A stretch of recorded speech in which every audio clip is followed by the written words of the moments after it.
Black Americans. Donald Trump done rode up on Iran like, what you got on my oil? And as soon as he did that, eliminated. Soon as he did that, explosions. But guess what FBA been doing the whole damn time? Counting money, not giving a damn. And guess what the tether's been doing? Scared, shook. And we about to go all the way in right now. Let's go to work. Everybody knows that all the people don't have liberties, all the people don't have freedom, all the people don't have justice, and all the people don't have power, so that means none of us do.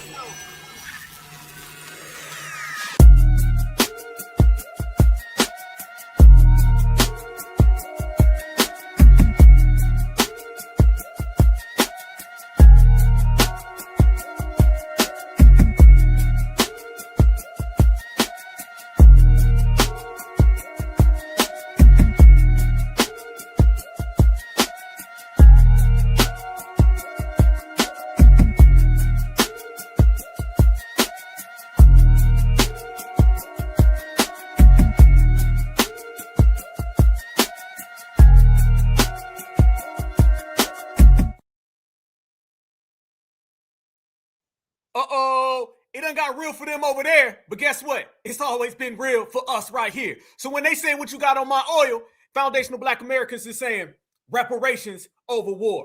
And we all about getting paid. There they go. Certified salute. Fam, we're going to talk about the Iran war. We're going to talk about the escalation from the United States of America. And Black Americans, we're going to go ahead and make it clear where we stand. And where do we stand? Right here in America. Where do we stand? Getting to the bag. Where do we stand? Getting more money. And if you ain't on that type of time, you ain't on our time, and it don't cross our line until it cross our borders. Until then, my brothers and sisters is getting money. But let me tell y'all one thing for certain, fam. As we break down this Iran war, we start talking about what's going on with Israel in the United States of America, the explosions, the escalation. Let's talk about all of those. But fam, let's talk about this more importantly.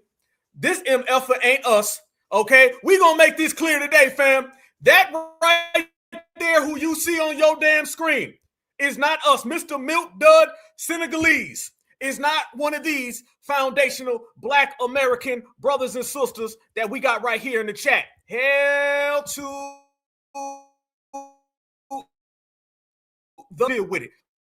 Black Americans is standing on Black American business, and anybody who's not standing on Black American business cannot, will not ever talk to certified foundational Black Americans. But we about to go all the way in, my good family. Let's go to work. This is what's happening in the streets, and this is what foundational Black Americans got to say.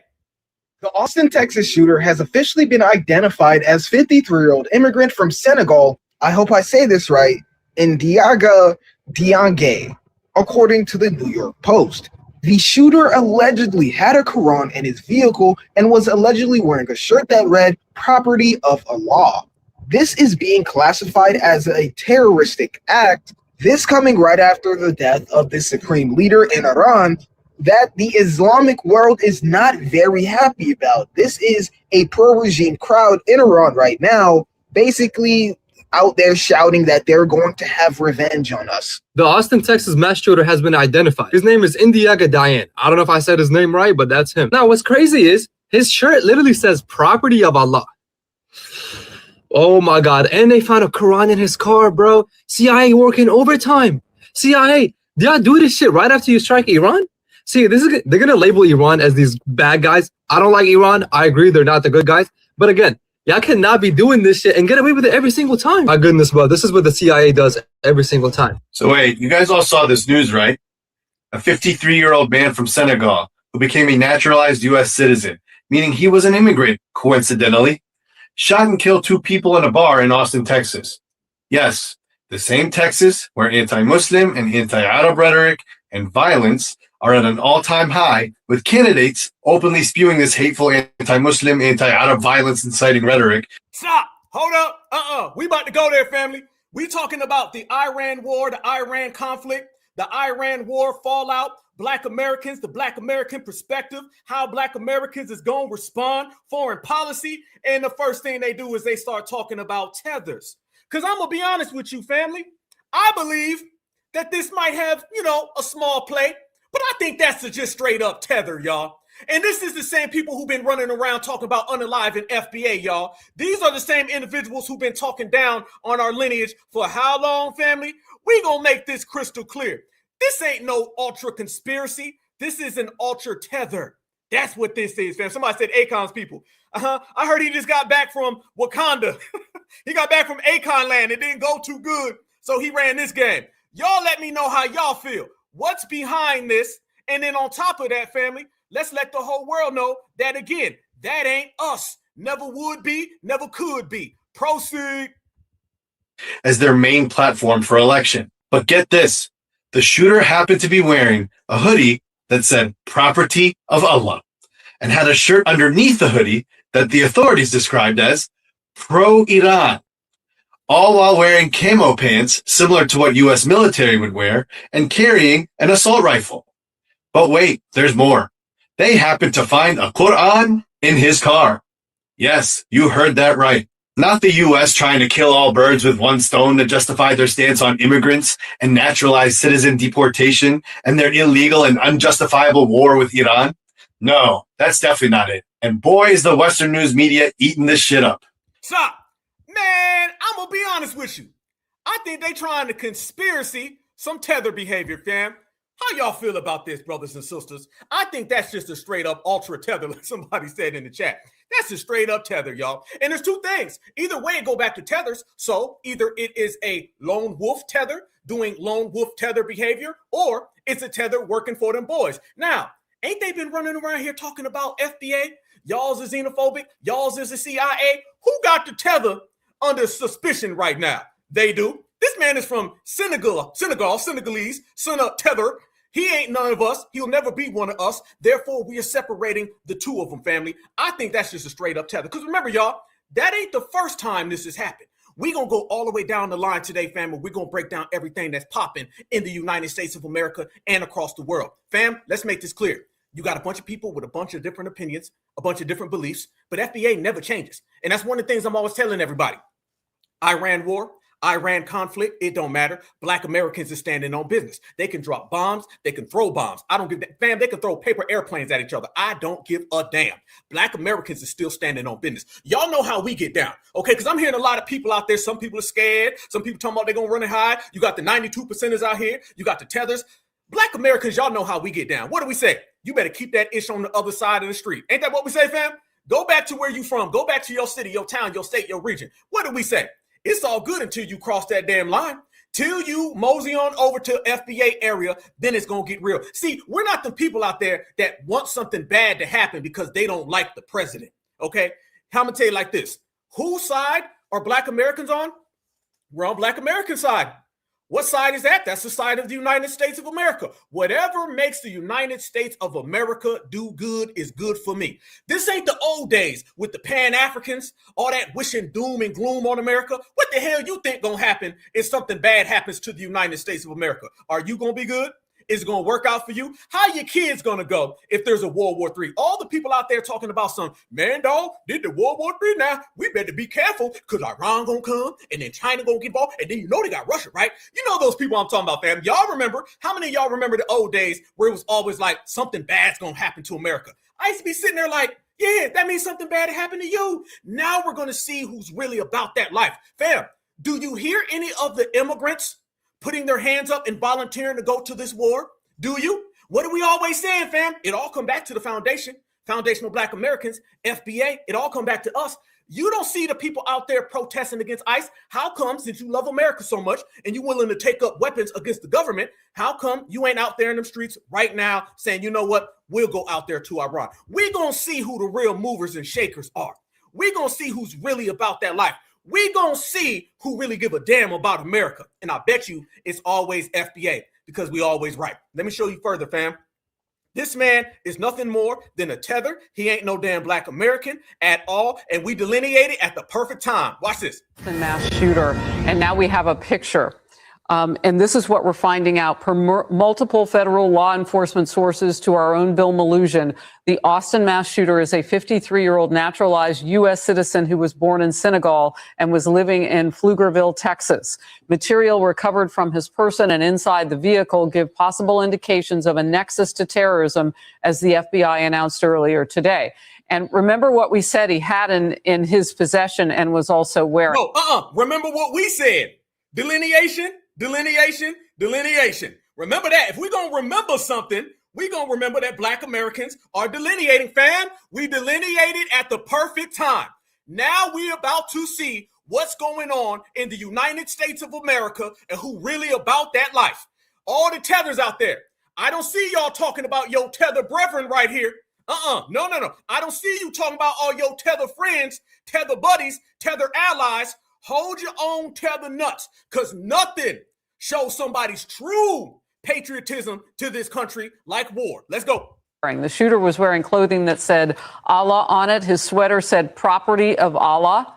And there's also known to be an undershirt with an Iranian flag and other materials inside. And remember what Representative Michael McCall of Texas just told me last hour. He said, Harris, in my own backyard, just last night, we had an event that possibly could have been terror inspired right here in Austin, Texas. This is what he was talking about. Brett, I was reminding Americans, this is not a new place for us to be in terms of keeping our heads on a swivel. But it bears repeating. We've lost Americans in the fight on the battlefield, and protecting the homeland now is also something that we must be on the alert. Protecting the homeland. I be damned. Family, who's protected the homeland more than certified foundational Black Americans? We've been the main ones doing it, y'all. This is all coming to head right now. Oh man, what a time to be alive, and even better if you're FBA, okay? Let me tell you like this. Foundational Black Americans have been on delineation for quite some time now. We've been regulating for quite some time now. We told everybody that we delineated at the exact proper time. Now you see it, fam. There's nothing that highlights delineation, separating, and regulating more than a good old war. And family, we're the people who fought in every war. If we got some veterans in the house tonight, if we got some family members of veterans in the house tonight, some offspring of veterans in the house tonight, certified salute. Because Black Americans, we don't run, we don't hide. We stand on business and we multiply. And what you're seeing is all the tethers and the immigrants and the migrants that love jumping over them borders, they're not saying nothing right now. They're very quiet. You know why? It's because Mr. Senegalese, get your ass up out of here. He is a prime example of what we've been talking about. Family, wasn't it just last week that we had two tethers pop up on the internet and verbatim threaten us? And they start talking about using what? They start talking about using the same things that America's using on Iran. These tethers were talking about using against Black Americans. Family, did it not happen? Fam, is it not poetic? Are we always right? Are we always correct? You damn right we are. Damn right we are. Family, they've been on that type of time. Shout out to all my servicemen and women, man. Much love. Certified salute, fam. This is our country, okay? See, we don't have it in us to run and hide. This is what it is. If I want to go see the gravesite of my grandparents, I ain't got to get on no goddamn plane, okay? I can walk right on down the block and go see it. This is where we are from. This is our house. Foundational Black Americans, we ain't going to be shook, scared. Nobody's going to persuade us. How many of y'all seen the video that I dropped yesterday where we had some Blue Chew, Viagra Republican, and he was trying to tie us into all this? Did y'all see that? And then more importantly, did you see what me and my sister Natural did to him? Let's just say, family, he won't come back in no FBA spaces ever again because we regulate at full time. But y'all notice this is what's happening. All these different people are trying to pull us into different situations like the last time. And what do we keep telling them? Hell no, won't happen. We good over here. Yeah, y'all seen that? Oh yeah, we ran them about the paint because what they was trying to do, they were trying to make it look like Black Americans serve this agenda. Black Americans serve that agenda. Black Americans don't serve agendas. Black Americans serve our lineage. Make it clear. And we've always been clear. And you can go back to every single war, fam. Ain't nothing new under the sun. We hold it down. Let's go even further though, fam. This is what I mean when I tell y'all that these individuals are absolutely petrified. Tethers don't know what to do. Tethers are very afraid. Look at this tether right here. Look at this, fam. This tether, man, he's in here and he's copping the plea. He's saying, don't blame everything on the guy who did what he did. Don't you dare. Don't you start with me. I not did it. It what he did it. Now they turning on each other, fam. We gonna see. We gonna show. We gonna let it be known who the tethers are, who the real ones are, and I know who the real ones have always been. Us. Responsible for the shooting in Austin does not represent Islam as a whole. While he may identify as Muslim, his actions are his own and cannot be used to define an entire faith followed by millions of people around the world. It is unjust and inaccurate to label all Muslims as terrorists based on the crimes of one person. Such assumptions create harmful narrative. Oh no! Now they want to talk about assumptions. Now they want to talk about harmful narratives. Family, what's more of an assumption or a harmful narrative than FBA is a hate group? FBA, you guys are so xenophobic. Y'all see all the flippity flopping going on with the tethers right now? Tell me y'all seeing this. And by the way, is he reading? Oh, I see you on the chat. You already picked up on it.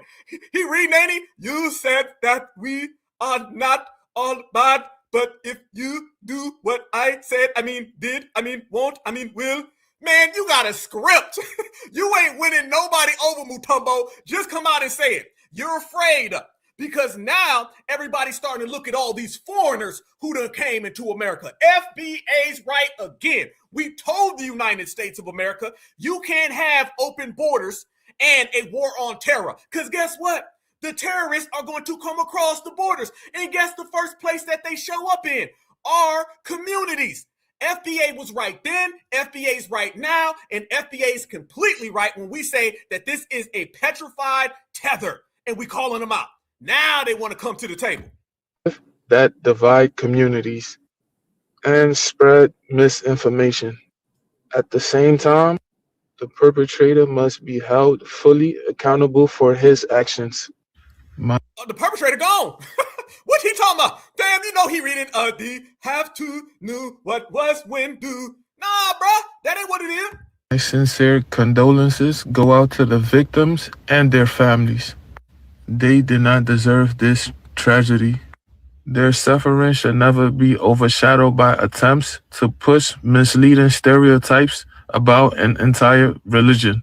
What about stereotypes that you learn from the W's that you perpetrate on foundational Black Americans? What about that? Notice now, family, they got some type of backbone. Notice now they like, well, we can't really say that because if we did, that'd be wrong, what we sold them. Nah, bruh. No. I told you, ain't nothing like a good old war that's going to make people come to the table and speak what it really is. Oh, no, Mr. Mutombo. Nope. Y'all going to have to stand on that because I remember everything that you were saying about FBA. And y'all notice this right here, family? You don't see any videos of any of these tethers coming out and condemning all the stuff that was told about us. Y'all notice that, fam? When you start talking about all the tethers that have made all of these threats against Black Americans, you ain't seen nobody in the car. But by the way, another tether in the car in the dark. What the hell is up with these AT&Ts, fam? These angry TikTok tethers. What's up with them? Why are they always in a car at night? I think it's because they're hiding from deportation. That's the only logical thing that I can point to. But y'all notice they weren't talking like that when they're talking bad about us. When they're talking disrespectful about foundational Black Americans, you don't see anybody coming out there and condemning none of that. No, you do not. You see them people just go along with it. That Haitian girl called us dirty Black Americans. You don't see none of those Haitians that were out there saying, hey, that's wrong. What they were really saying is we were wrong. So we're wrong if someone says something wrong about us. And you see, as soon as a W get knocked off, then it's, I don't know why it happened. You cannot blame all of us for one person. Yep. But guess what y'all do? Y'all come over here and learn from them white folks all them things that say bad about Black Americans, and now you want to run to them W's. It is going down in America, y'all. Oh, we ain't done. Check this out. Even furthermore, fam, we can go from one scared tether to the next scared tether. But the thing that I really want to show y'all more than anything, family, look how these people are trying to get Black Americans to crash out for them. This guy right here, okay, he's probably about 332 pounds, okay? I want y'all to notice, watch this guy. He's trying to say, what we gonna do? We ain't gonna fight. We ain't gonna pick up no weapon. Now they want us to get violent on their behalf. Fam, watch it. It's going down. And we right in the middle, front and center. Let's go. Can y'all explain something to me, please? For all you saying stay in the house, for all the black people particularly saying this ain't our fight and stay in the house and vote and all that type of stuff, are you just trying to normalize people just accepting this shit? Are you trying to tell people to just deal with it, just tolerate it, just take it? Do you understand that nowhere in our history, particularly black people, nowhere in our history have we ever just sat by and taken it? So it's nowhere in history other than you have I seen somebody with a tether hairline on their goatee. Okay, how the hell your goatee got a tether hairline? He got a tether hairline on his jawline. And by the way, he's talking about, are we just gonna sit back and just take it? I think that you be just taking it, okay, from a lot of damn people. And quit having that flimsy, squeaky ass voice. We ain't picking up nothing and we ain't getting involved in nothing. it's happening to Latinos, which is already bad by itself, but we've also discovered that it's also happening to black people. And y'all are just sitting up here telling people to just take it. Oh, don't get violent. Oh, stay calm, y'all. This is what they want. They want to enact martial law. They want to bring in the National Guard. This is what they want. Explain this logic to me. Oh, easily. It's called minding our own goddamn business. It's called they got a personal problem. We gonna FBA our way out. This ain't got nothing to do with black Americans. Never had anything to do with black Americans. This is above our pay grade. What we gonna do is enjoy life, fam. Now the fact that we're enjoying our lives and we're relaxing and we chilling and we posted up with our family, now everybody wants us to get violent. He just said it. He said, we're not gonna get violent. Shit, what you mean we? What you mean? Shit, we good. Nobody's gonna persuade us to do anything that we don't want to do. Them days is over with. Keep on complaining. And by the way, another one in the car in the dark. God damn, can you do a video on a bicycle in the day? Come on, flip the script, dog. This is what we mean. This is what we standing on, and it ain't got nothing to do with them. Explain to me how you plan on removing power, how you plan on defeating an empire that got its power from violence by staying in the house. By sitting in the house. I mean, damn, we can't make it more clear. Shit, we gonna sit in the damn house. And what you mean defeating an empire? Family, nobody's going out there trying to fight an empire. Let's make this clear, family. This is about foundational Black American empowerment, okay? And replacing the system of supremacy with a system of justice for Black Americans. That is it. That is all. Nobody's going to do that. And by the way, you go do it then. You go do it. He's starting to sound a lot like that damn Senegalese guy. Fam, ain't he? He's starting to sound real Senegalese tether man. Look at that man right there. And then look at this man right here. Y'all see what I'm talking about? We ain't got no time for none of that. Don't y'all listen to these people running around here talking that crazy stuff. Black Americans ain't doing none of that because Black Americans is chilling. That's what we on. And if you ain't with it, the hell with you. Voting them out. Tell me at what point in history where we were able to vote our way or peacefully protest our way into a utopia that oppression doesn't exist in. Explain this to me, because y'all sit here and you telling people, oh, no. Come on, you guys. No. This is stupid. Don't get violent. Don't protest. Don't do nothing. Just stay in the house. But yet they going door to door already. So they ain't looking for us. And by the way, he said, explain something. No. You explain to me why your beard looks like the Nile River. This man beard look like the Nile River. Fam, look at that big old gap. Look at this, family. Who the hell cut that? Somebody please tell me who cut that.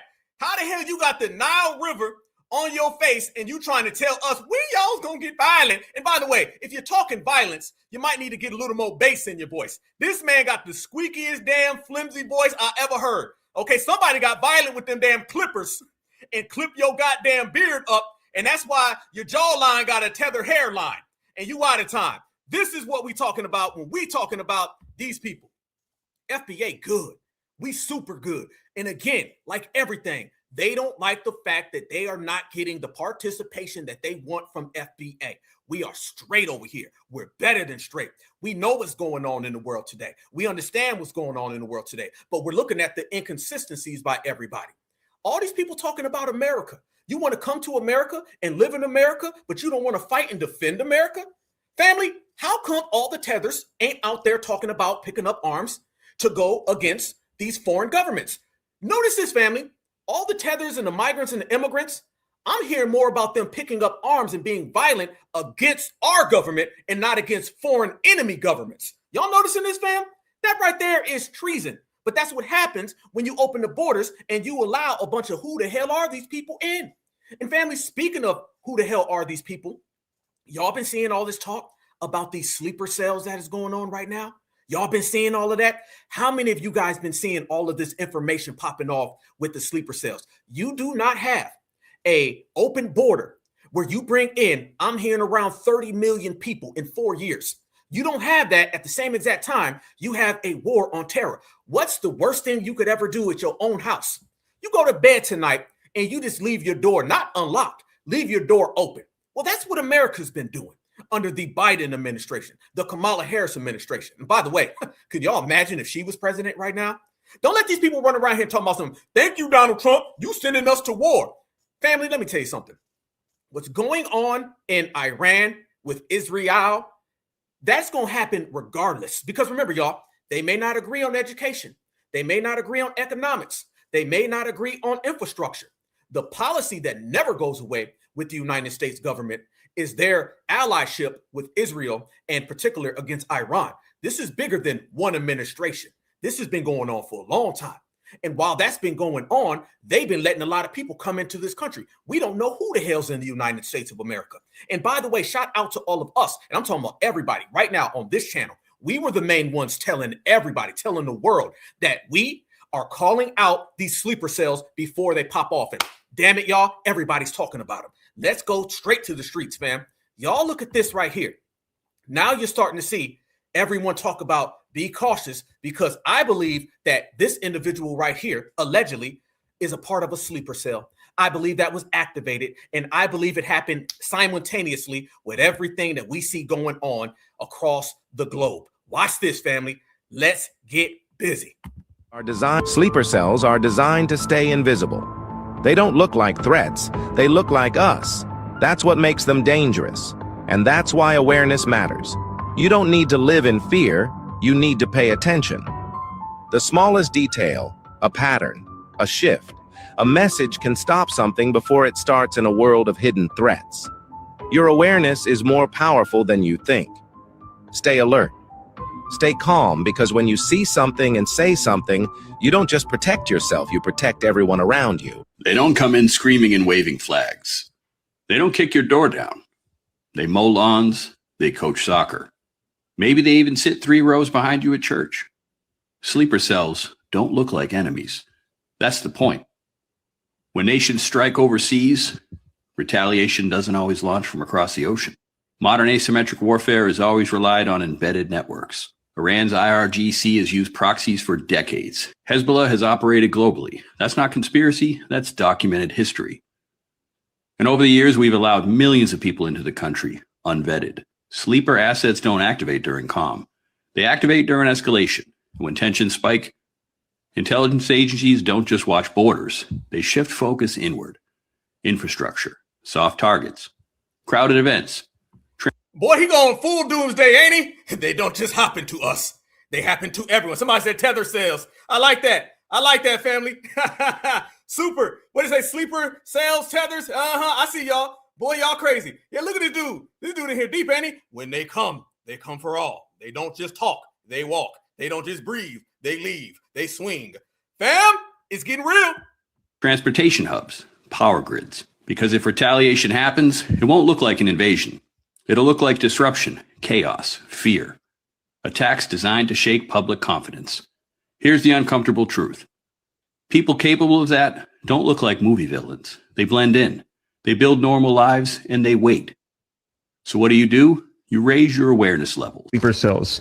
There are cells in Washington, D.C., all throughout New York City, and the entire Y'all listen carefully and let me know if you hear your hood, your city on this list. There's a lot of things that are going on geopolitically in the United States. So many that they say that they cannot identify the cities, just there are them everywhere in the state of New York. San Francisco, California, Santa Clara, California, Los Angeles, California, San Diego, California, Houston, Texas, Arlington, Texas, Dallas, Texas, Boca Raton, Florida, Fort Lauderdale, Florida, Orlando, Florida, Tampa, Florida, Boston, Massachusetts, Playfield, Illinois, Chicago, Illinois, Cleveland, Ohio, Laurel, Maryland, Potomac, Maryland, Herdon, Virginia, Springfield, Virginia, Raleigh, North Carolina, Philadelphia, Pennsylvania, Charlotte, North Carolina, Detroit, Michigan, Columbia, Missouri, Kansas City, Missouri, Denver, Colorado, Oklahoma City, Oklahoma, Tucson, Arizona, and Seattle, Washington. List of cities that we had received from U.S. intelligence. Our design sleeper cells are. Wow. I be damned, family. You heard it. I heard it. We hear it. There's a hell of a lot going on, family. And remember, they place these people in our communities. Remember that, fam. This is why we stepped away from the Democratic plantation. This is why we rejected them wholeheartedly. Fam, it's very dangerous. It's more than just something simple. I need all my certified foundational Black Americans. Y'all go ahead and get your you-know-what game up. You know them paps. Y'all stay good. I need all my brothers and sisters. Y'all stay physically fit. Y'all stay ready, because you know when you stay ready, you ain't got to get ready. But did you notice all of those different places on that list right there? This has been going on. I have received some intel from some people I know that are pretty plugged in, that even the military, they're telling them not to go out with their uniforms on in the streets. So these things are coming up from the top. And I'm hearing this from the people I know that are in the military. They're telling them, hey, don't go out there with your uniform on. Why? And typically you've heard that, and I've heard that before during the war on terror. Those are basically saying, yeah, you might be a target. So everybody has to understand that. Stay absolutely, positively, 1 billion% vigilant, because nobody's going to take care of us like we do. And that's what we've always done. But if you notice, fam, that's a hell of a lot of places. And they've been knowing a lot of this for a long time. And Black Americans have been on game, and we've been watching the way that it all flows. And everything's starting to get real in the United States of America. I want y'all to look at your screen right here, because we're going to go all the way live out there, and we're going to break it all the way down. Let me pull this up right here, family. This is what I mean. Look at your screen right here, family. Notice, fam, you had people out there trying to force this man into being an African American. This is why we delineated. This is why when you say African American, everybody's thinking about Africa. Nobody's thinking about us. Okay. This is why delineation is so important. I want you to think about all the people who've been telling you, man, that's the hate group. Y'all need to stop all of that stuff. Family, that's why they've been telling you this. They've been telling you the whole time that you are not anything other than an African. So when stuff get real, they got to dump it all on your plate. Look at it right there, fam. You see it. They want to put all that on us so Black Americans can carry it, and we delineate it. So, fam, what we done? Let me tell you, fam. We were 10 steps ahead.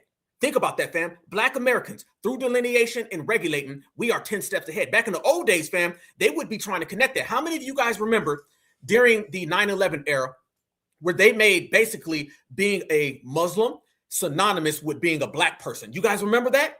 Notice now, that's not the case. They can't make those two synonymous anymore. That was a way that people in the system of supremacy said, you know what we're going to do? I'm going to tell you what we're going to do.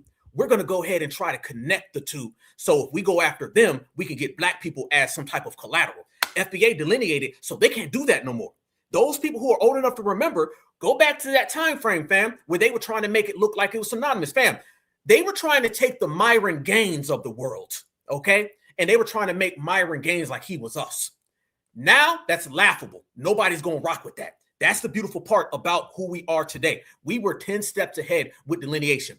A lot of people did not know this war was going to happen, but Black Americans delineated any damn way, so we were ahead. A lot of people didn't know the mass deportation. but Black Americans delineated, so we were steps ahead anyway. We're always ahead in this era. Remember, y'all, they used to tell us lies that people would just go for 300 years. We don't do that no more. Now we on it. Let's go to the streets, fam. Black Americans is talking that talk, and I'm so proud of us. Guy right here, man, the terrorism has hit Austin, Texas at the nightclub Buford on 6th Street, man. Last night, man, this man hit 2 people, unalived them, and injured 14 more. When the police rolled up on the scene, this man went and got a rifle. He still was busting out there. They took him out.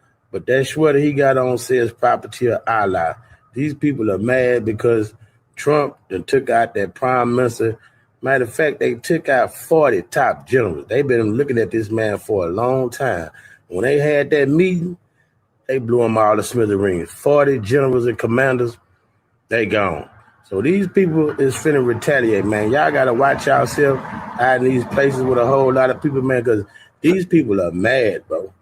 They mad and they ready to hurt somebody because of what done happened. The sweater, you see the sweater? That man just went to the nightclub, right? 159, right when the club about to let out, this man took some people out, but he got checked out as well. Congrats to the police, but it could have been worse, man. So y'all better be safe in the streets, bro. The war has started and it's on now.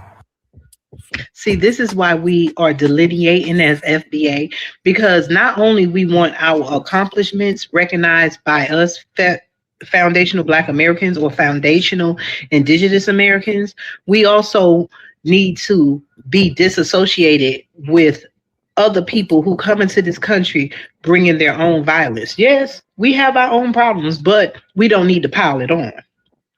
The problem is when they say Black, they include everything. Just like when they give statistics about Black people getting jobs or getting benefits or getting help, when you include immigrants, that leaves out the Black the foundational Black Americans, that leaves out the foundational Indigenous Americans, that leaves out so on people to be included, and we're not getting all these benefits and we're not committing all these. That's why foundational at this point, like my brother Tariq said, is mandatory. It's mandatory. You can get all into the game and you can start talking about the census, fam. When you say Black American, the average person out there is going to try to include Mr. Senegal. They're going to try to include Mr. Zimbabwe. They're going to try to include Mr. Myron Gaines.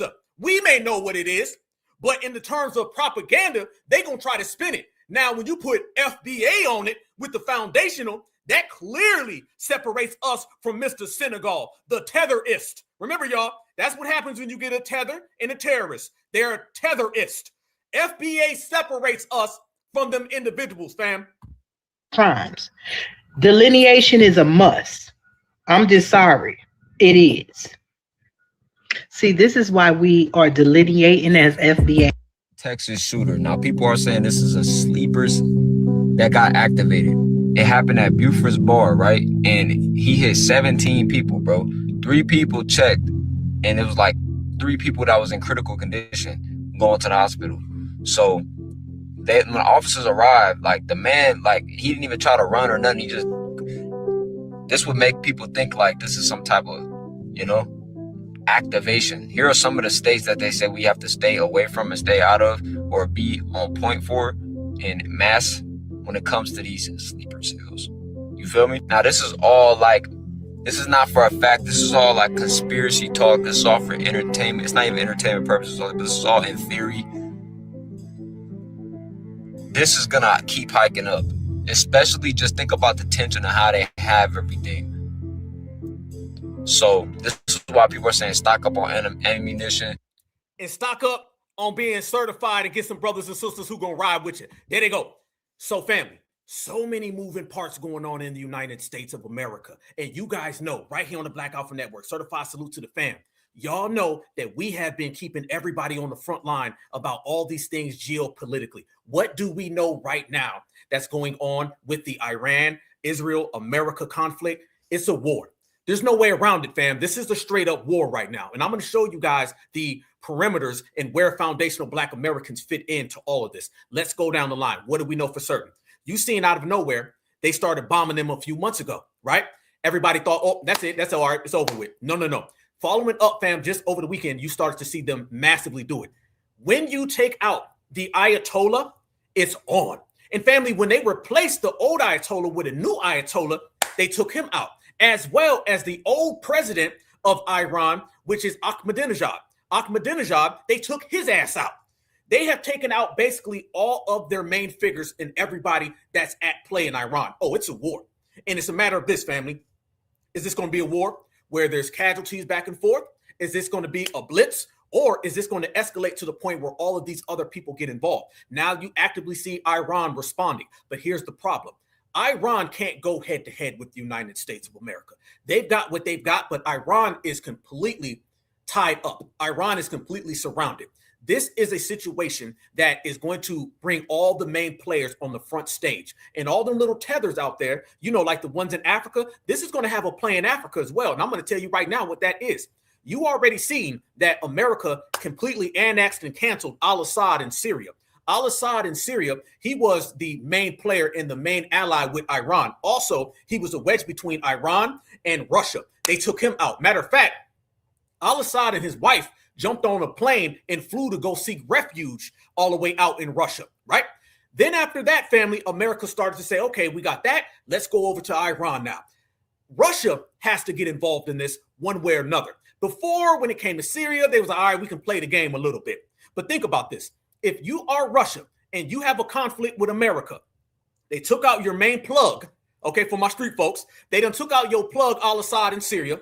Now they done took out your plug in Iran. Who gonna plug you with that dope? And that dope is called oil, crude oil. So who gonna give you that plug now? See, Donald Trump went down to Venezuela, checked them. That also sent ripple effects. There's been a hell of a lot of things that's been going on in the United States of America as well as the world. He went down to Venezuela. He got rid of that presence that Russia and China had. Then he goes over to the Middle East, got rid of Syria. That was their presence. And then he got rid of basically the whole entire establishment in Iran. Russia has to step up. But guess what just also happened, family? Did you guys hear that Burkina Faso and Abraham Traoré, did y'all see that they just made a deal with America? How many of you guys seen that? Remember, Abraham Traoré was bigging up goddamn Vladimir Putin. They was hugging and everything. Now you starting to see he kind of low-key getting down with America. So Russia is losing allies right now. And you don't see nobody talking about that but us. Oh, it done got real, fam. And then at the same time, China just came out. China came out and released a statement where they was basically saying all this stuff about just running up on people and just taking people out, them days are over. Because what America does, America goes to all the people that China's cool with and basically runs them out the paint. So now, therefore, and we just did that down to Venezuela. What's going to happen now, y'all? Now you're going to start to see a true escalation. Therefore, you're going to see what's really happening. Yeah, oh yeah, Abraham Traoré, fam, they just cut a deal with America. So American influence is going on over there. There were a few people in Africa that rejected some of the deals. No. Abraham Traoré is on both. He's playing the Russian side and they're playing the American side. Let me show y'all what just came out today. Russia, China have to respond. And it's going to be very interesting to see how it plays out. Watch this.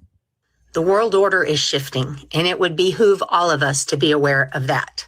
The president of China, Xi Jinping, has issued a very strongly worded statement. While he didn't mention the United States directly in his statement, let's read between the lines and see if we can figure out who he's talking about. Xi Jinping said that any attack on Iran would be considered as an attack on Chinese interest. As context, China has signed a 50-year-long security and economic agreement with Iran. Iran is China's major oil provider, and Iran's independence is considered a national security issue. Stop. Y'all think China is going to allow America to start annexing and knocking off their plugs to oil? Fam, you already got Venezuela. You already took them down. Who's left? Who China going to get the dope from? Eventually, America's placing themselves in it where they're going to take over the oil reserves for all these places. That means China's going to have to come to us to get that dope. Y'all think they're going to allow that to happen? Oh, it's interesting, y'all. For China. Xi Jinping stated, China will not stand by while our partners are threatened with destruction. The era when certain powers could bomb and invade at will is over. The balance of power has shifted. Those who do not recognize this shift do so at their peril. China seeks peace, but will not purchase peace through submission. If war is forced upon us, we will fight and we will win. Let this be a message to those who would threaten our friends.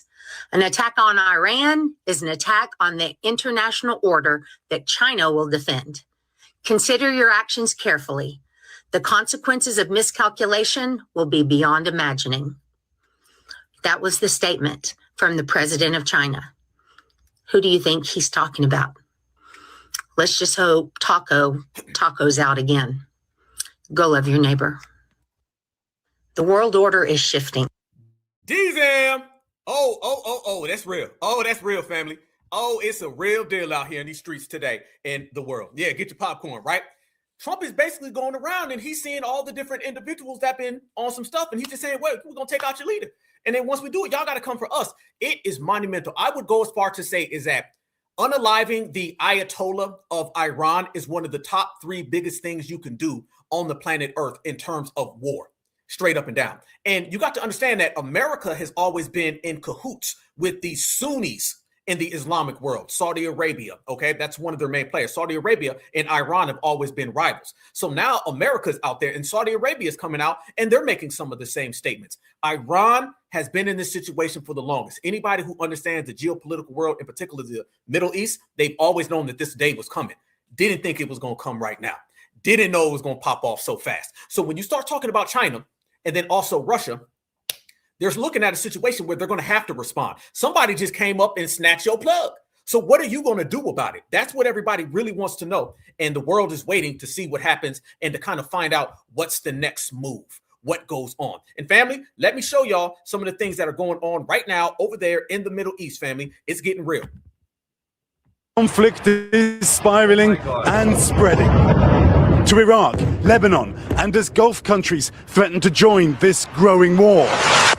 Iran targeting major cities in the Middle East with hundreds of missiles and drones, including this one in Bahrain. First the buzz, then the blast.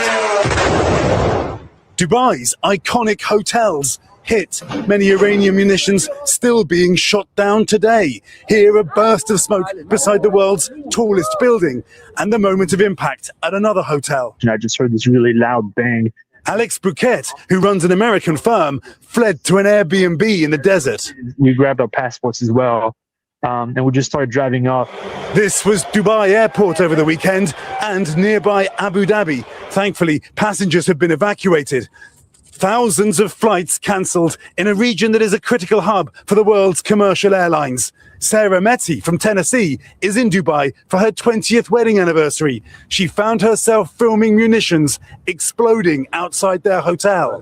What are you thinking when you're filming this? That I've got to be in a dream. This can't be real.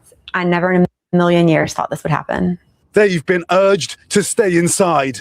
I just want to get home to the kids. I miss them terribly. Iran's objective in all this, to pressure its neighbors, to tell Washington, call off the war. Tonight... I don't think they listening. I don't think that's going to work. Call off the war. Stop now. Please just quit the war. Could you stop the war? Nah, that ain't how it works. Hell no. Because what people have to understand is that Iranians, they're Persian, okay? They're not Arabic. They're Persians. So the fact that they're Persians and they're Shiites and then everyone else is Arabic and they're Sunnis, that is an internal conflict that's always went on within the Islamic world. And America typically comes in and we instigate and we magnify those situations. But there was a time where America, for those history buffs out there who are not aware, as I give you the historical preference and framing of this, back in the old days, America was in cahoots with the Iranian people because we had our ally back then who was the Shah of Iran. And the Shah used to do all the dirty bidding for America. And he used to oppress the people of Iran until the people of Iran overthrew him. And then they put into power the Ayatollah Khomeini, which was that scary looking motherfucker back in the day, boy. Y'all remember him? He's had that big old turban, he had that big old white beard, and he was always just moving along and stuff. He looked like goddamn the Crypt Keeper, fam. I'm telling you. His ass used to be the person that was the main enemy of America. And America ended up siding with who in Iraq? Saddam Hussein. That's why you see photos of George H. Bush, you see Donald Rumsfeld, you see Dick Cheney, you know, the people that would bring to you the second Iraq war. Well, we used to fund Iraq to go against Iran. We were friends with Iran previously until the people overthrew them. So when Donald Trump gets on national television, he says, hey, this is a win for the Iranian people. No, it is not. This is not a win for the Iranian people. And the Iranian people are out there in the streets dancing. And by the way, what's up with all these people begging America to come overthrow their government? This is what we be saying about these fleers, fam. But that's another one we'll get to in a minute. So America used to be in cahoots with the Shah. The Shah got overthrown. They put in the Ayatollah. Then we flip-flopped on Iran. We made friends with Saddam Hussein in Iraq. We allowed him to do certain atrocities to Iran. Then we showed back up 5 years later and said that the atrocities we allowed him to do were an act of war. And then we went against Iraq. And then we went back again and had another one. This shows you, family, that America is always involved in the Middle East and they have their own personal agenda. Now, let me tell you the difference between then and now. Black Americans, we don't give a damn because we are on code. Therefore, we're able to maneuver around a lot of the stuff that's happening. Let me show y'all this as we talk about sleeper cells. They know that they're out there. And you've seen the Donald Trump administration come out and say, yeah, we're ready for it. Look at this right here, family. Things get real in the field real quick. Right now, have there been any concerns about Iranian sleeper cells and kind of what has the Trump administration been doing to kind of monitor these? Well, across the interagency, in full coordination, of course, we're paying attention to any potentialities there. This is a former regime, that seeks to export that ideology and try to sow terror. We're ready for that. We've seen these types of folks before, and the American people can rest assured that we're vigilant on that. My question is about some of the domestic threats, if any, regarding this right now. Have there been any concerns about Iranian sleeper? If any, regarding this right now, have there been any concerns about Iranian sleeper cells and kind of what has the Trump administration been doing to kind of monitor these? Well, across the interagency, in full coordination, of course, we're paying attention to any potentialities there. This is a former regime, that seeks to export that ideology and try to sow terror. Stop. Family, does this look very much like the war on terror circa 2001? Fam, boy, that looked very much like it. Are y'all seeing the same play? Didn't that look like George W. Bush talking about the terror? The terror. You guys remember that? Remember the whole massive following and propaganda that led America to all of those wars? By the way, the war in Iraq, the second one, was to go back and to go after Saddam Hussein for what we allowed Saddam Hussein to do to Iran. Remember, he used WMDs on his own people. And then a lot of people said, yeah, because you know what Paul Mooney said. Yeah, because you got the receipts. Go back to what I was just saying about us flip-flopping on Iran and then teaming up with Saddam. Remember, fam, America's always cool with people we go to war with later, okay? We were cool with some of the people who had something to do with 9/11. We were cool with Iraq. We were cool with Saddam Hussein. So you never know because America follows American interests. Nothing is cut and dry. So they went back and flip-flopped. Doesn't that look the same way, family?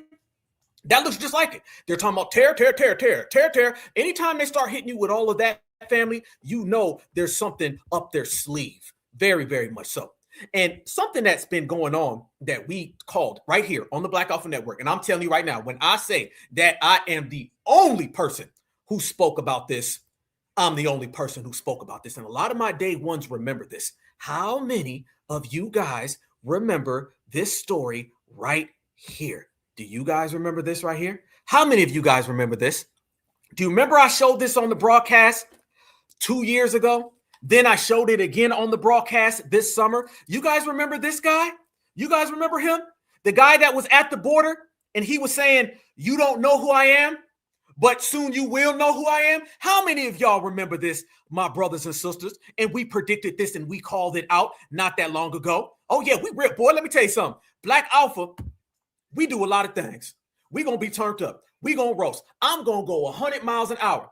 I'm going to also slow it down and put the professor on and give you some real scholarship because I do it all. That's why I'm number one. You don't be number one if you can do one thing. You number one because you can do it all. Black Alpha can sit down and we can talk geopolitics as much as anybody, better than anybody. Y'all remember that, right? Well, for those who don't remember, let's go to the streets. Lock in, family. We about to cook. Remember this video? Nah. Hold on, wait a minute now. Y'all know the border's been open for how many years? And how many people done got through those borders? But this is not the only thing. Y'all got to think about it. A lot of sleeper cells got through too. Y'all remember when Ryan on the Ryan show, when Sarah was on the Ryan show and she was speaking about the Al Qaeda and how many of them that they train and they send them off to get through the US and they just stay here for a living. Then y'all remember the lady that was in the Denver airport, and when she said something bigger is coming to the US, bigger than 9/11. Then y'all remember the protesting that's going on, the protests, the riots, all that's going on, right? Then the Israel and Iran situation with the back and forth missiles. That's a little recap. But y'all just let that sink in. Y'all just let that sink in. And TikTok. But you are really not smart enough to know who I am. But soon you're gonna know who I am. Very easy. Wow, very easy. The entitlement. No, believe me, I'm much better than that. The entitlement, guys. To that answer. You don't know who I am, but soon you will know who I am. Family, the sleeper cells are here. They've been here. And this is what happens when the Democrats and Joe Biden have open borders. You thought it was just Julio who came across them damn borders?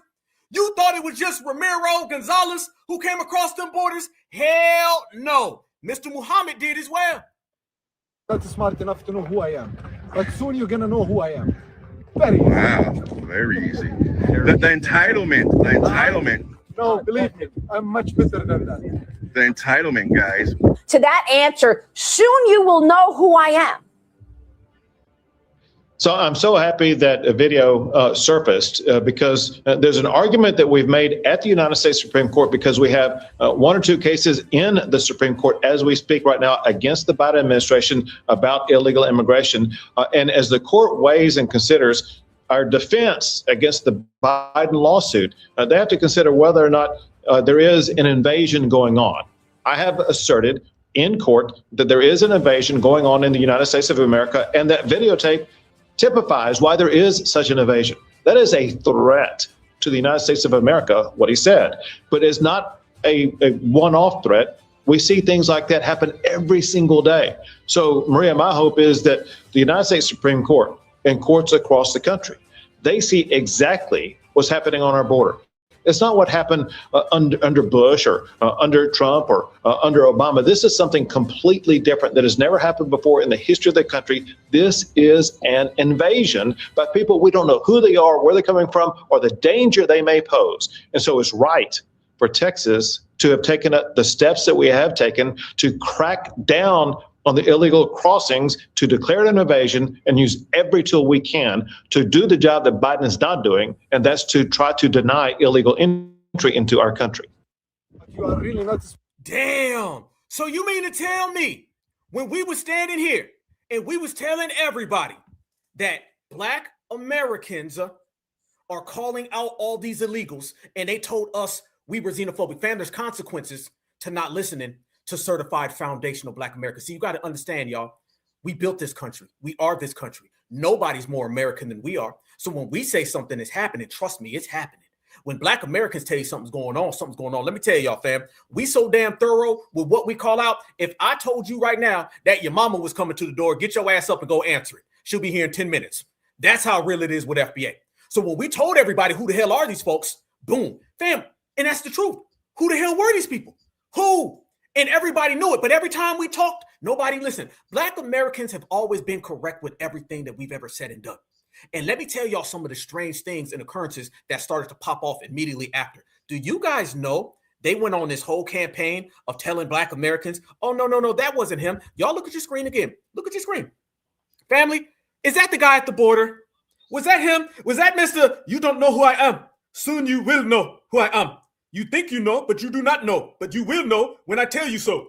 Family, tell me right now, is that the same guy? Is that the same guy? It looks like him, doesn't it, fam? Don't talk all this sleeper cell talk today when we were talking that sleeper cell talk before. But nobody wanted to listen to Black Americans. Everybody was like, well, we can't say that now. Y'all's is xenophobic. Maybe, family, just maybe, everybody wants Black Americans to quit talking because we're telling the truth. Oh, it's not just dusty, musty, and always rusty tethers. It's everybody, because they know every time we speak, the truth comes out. So when we start speaking the truth, we're speaking it too loud and proud, and we're reaching too many individuals. It ain't just stop Black Americans from talking. It's Black Americans are talking too much reality, and that affects people's pocketbooks. Family, do you know immediately after that, when I went through and did some research, immediately after that, my good brothers and sisters, do y'all know that they came out to undo everything we said? And they said that that wasn't him. Look at the screen. Here we go. One more time. One more back. There they go. Family, they came back and they said, no, that's not him. That's somebody else. Family, let me show you guys who they said the somebody else was.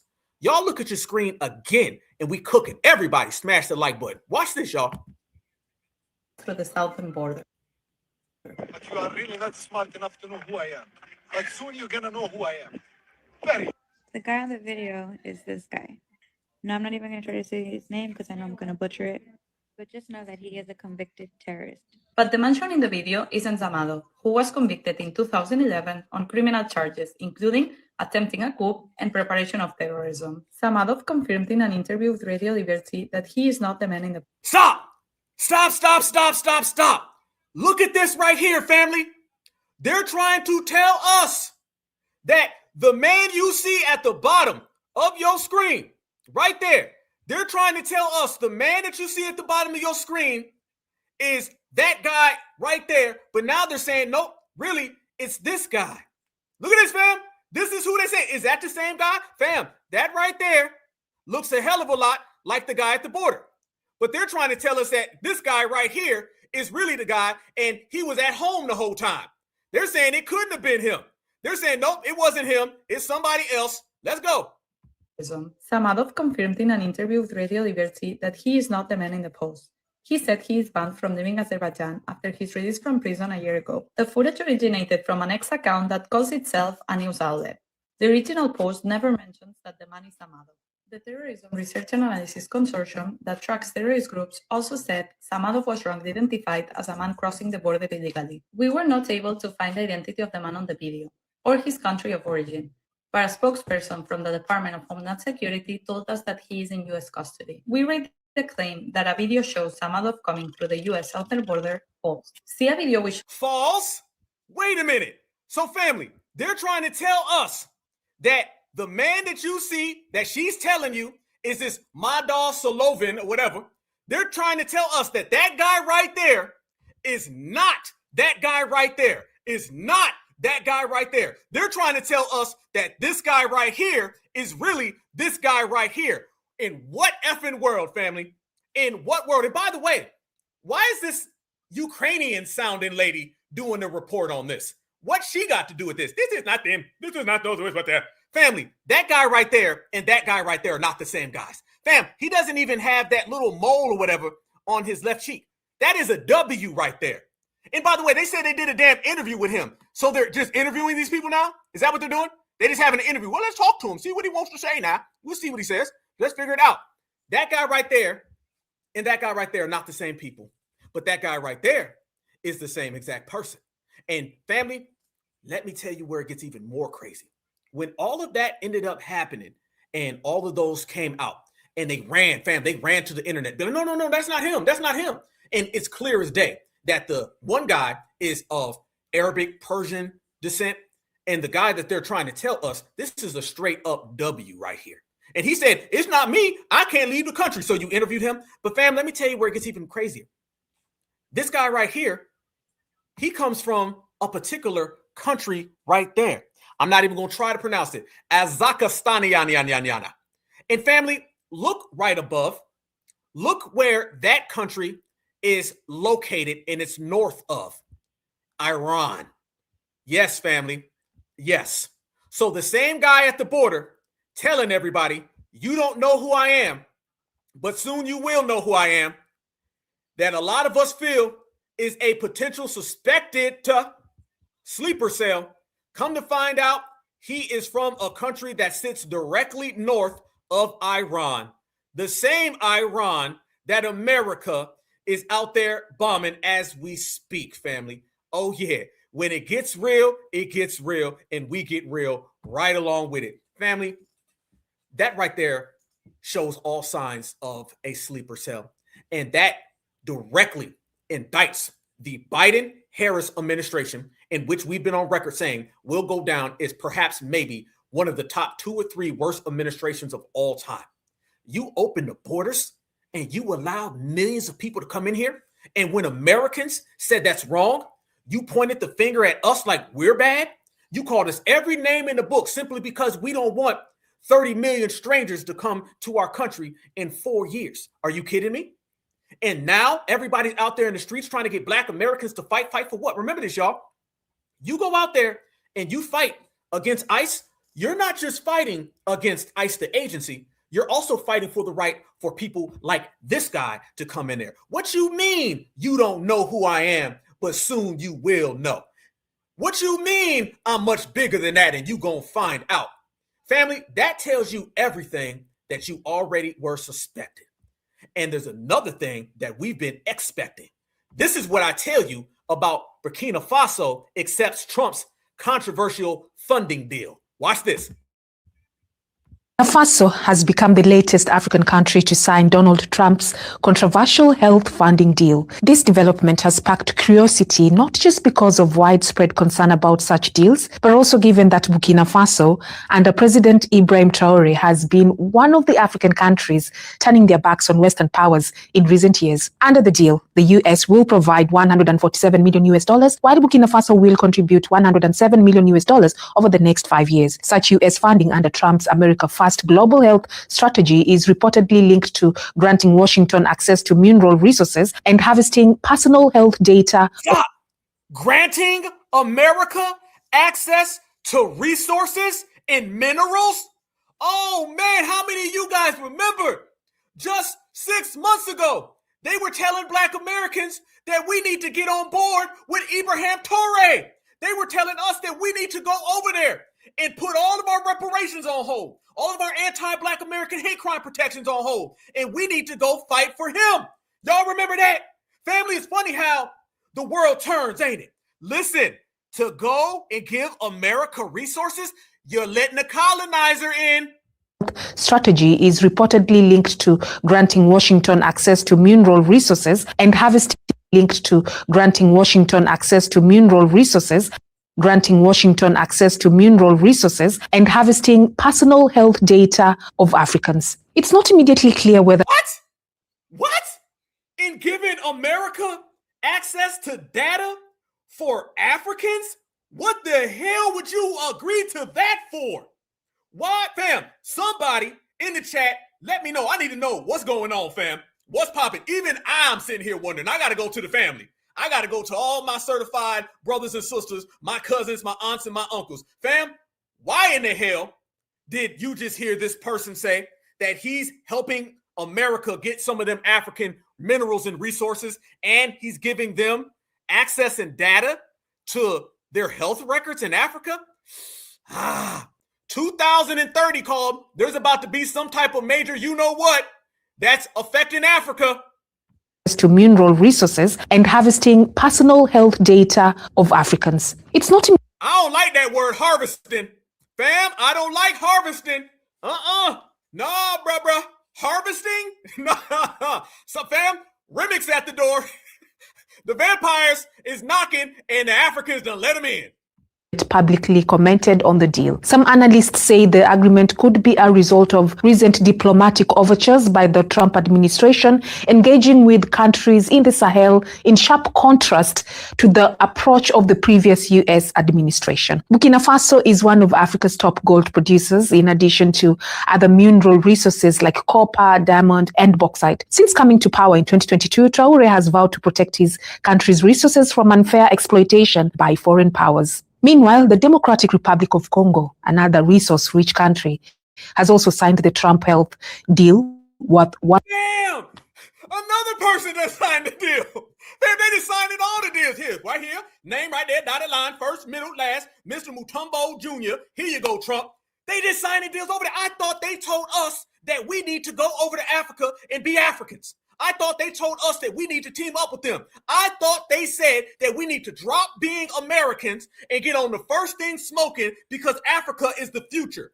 I'm seeing Africa making the same mistakes that they made in the past, selling each other out for the W. Here we go again, y'all. Another generation, another decade, another century, and they still making deals with the W's. 1.2 billion US dollars. According to the US State Department, 18 African countries have accepted the Trump America First packages worth a total of 18 billion US dollars. The countries are Botswana, Burkina Faso, Burundi, Cameroon, Cote d'Ivoire, Eswatini, Ethiopia, Kenya, Lesotho. Look at that, family. Look at that. Somebody screenshot that. Please, please, please. Look at your screen, family. African countries have accepted the Trump American First package worth 18 billion. Botswana, Burkina Faso. I'm just going down the line, family. You got Ethiopia, you got Kenya, you got Malawi, you got Nigeria, Rwanda's on there, Sierra Leone's on there, Cameroon. Look at them making more and more deals with the dominant society. You ain't seen Dr. Kubar talking about this, have you? Now, mind you, Dr. Umar was just out here talking about DAFA. How come he ain't talking about them deals going on over there? It's just like all the scam Africans. You hush, hush, quiet, quiet when you see FBA's been calling it out. So family, that's got a lot of ramifications. There's so many moving parts going on. 2026 is literally 2 months old and it feels like it's been going on a whole year, but it hasn't. It's just getting started. And we were missing a good old war and conflict. And there you go. Now it's on the table. All that talk about him being the Black Hope. Remember, y'all, they were on TikTok telling us that we need to just leave America and go over there and fight for him. I showed the videos. And look what he's doing. Deals. I'm going to be honest with you, fam. Let me ask y'all, since we in here and we cooking, we rocking. I didn't really like when he was hugging up on Vladimir Putin. Y'all remember that? Y'all remember when we were like, hold on, that's your boy. What's up with your boy? Why is your boy over there hugging up on Vladimir Putin? What they told us? Oh, be xenophobic again, nigga. That's just you. Again, you white man want to be. But you over there cut deals. Remember, fam, these are the same people come over here and say, you guys want to be the white folks of the diaspora. No, you love the W's more than you love thyself. That's why you're always making deals with them. Every single thing that we said and we predicted and we called out, we forecasted and projected has come true. It's exactly happening now. Let me tell you how the war in Iran and the Israel situation is going to affect Africa. Now, family, Ibrahim Traoré and all those people making deals, let me tell you what that was.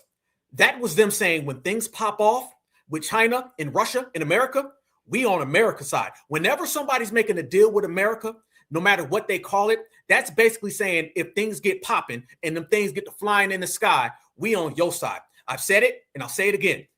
There will be a massive war sooner or later, and it will go on. And Africa will be one of the main places. Here's the problem, though. Africans will not be fighting on behalf of Africa. They'll be fighting on behalf of whatever colonizer that they love so much. Trust me.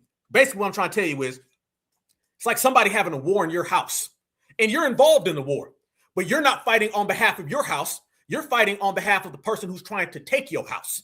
That's what it is. See, it's hard for FBA to wrap our mind around that because, you know, the way we look at it is, oh, we only fighting if it directly impacts us. We're only fighting to defend our home. We only fight when it comes down to you ain't going to come into my house. See, that's the way FBA is. Foundational Black Americans, we live and let live. You do whatever the hell you want to do. But whenever you threaten my home, you step in my yard, then it's on and popping. They don't have that mentality. Africans have the mentality of, I will let two people fight for the right to take my stuff and I'll do nothing. Matter of fact, I'll pick up weapons and fight on behalf of one of them. Eventually, there's going to be a conflict in Africa. And I believe that Russia, China, you know, because it's clear, fam, the world has been picking sides. These three superpowers have been picking sides. And you clearly see Russia and China on one side. Iran is on their side as well as Syria. What's happened? Syria has went down and Iran is being completely destroyed right now. So they've lost two of their plugs as well as Venezuela. That's three. So you see the Iran and you see the Chinese side. Then you see the American, the Europe, the Saudi Arabia, the Israel side.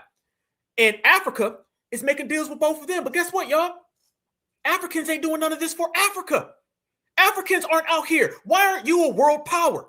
You come from this big ass continent with all these people. All they do is sit there and talk about Black Americans. If you took an iota of the energy that you spend always hating on FBA and you put that towards maintaining and defending your house, you might have something, but you don't, because your house to you is nothing more than a stomping ground for China, Russia, and apparently Donald Trump's America. Y'all remember this? Let me see if this comes up, fam. I was trying to get it up earlier, see if this popped up. Boom, it did. Shout out to the individual who sent me this earlier. Much love and respect. I love you with a passion. I appreciate you. Look what somebody sent Black Alpha earlier today. They were in one of the chats about what's going on over in Africa. And look at this, fam. An African from Nigeria said, "From Africa, Nigeria, please come and take over our own government." Look at that, family. Look at that. Look at this. A foundational Black American was looking through the internet, seeing a message in a chat room, and it was an African begging all of America to go over there and overthrow Nigeria. What's going on, family?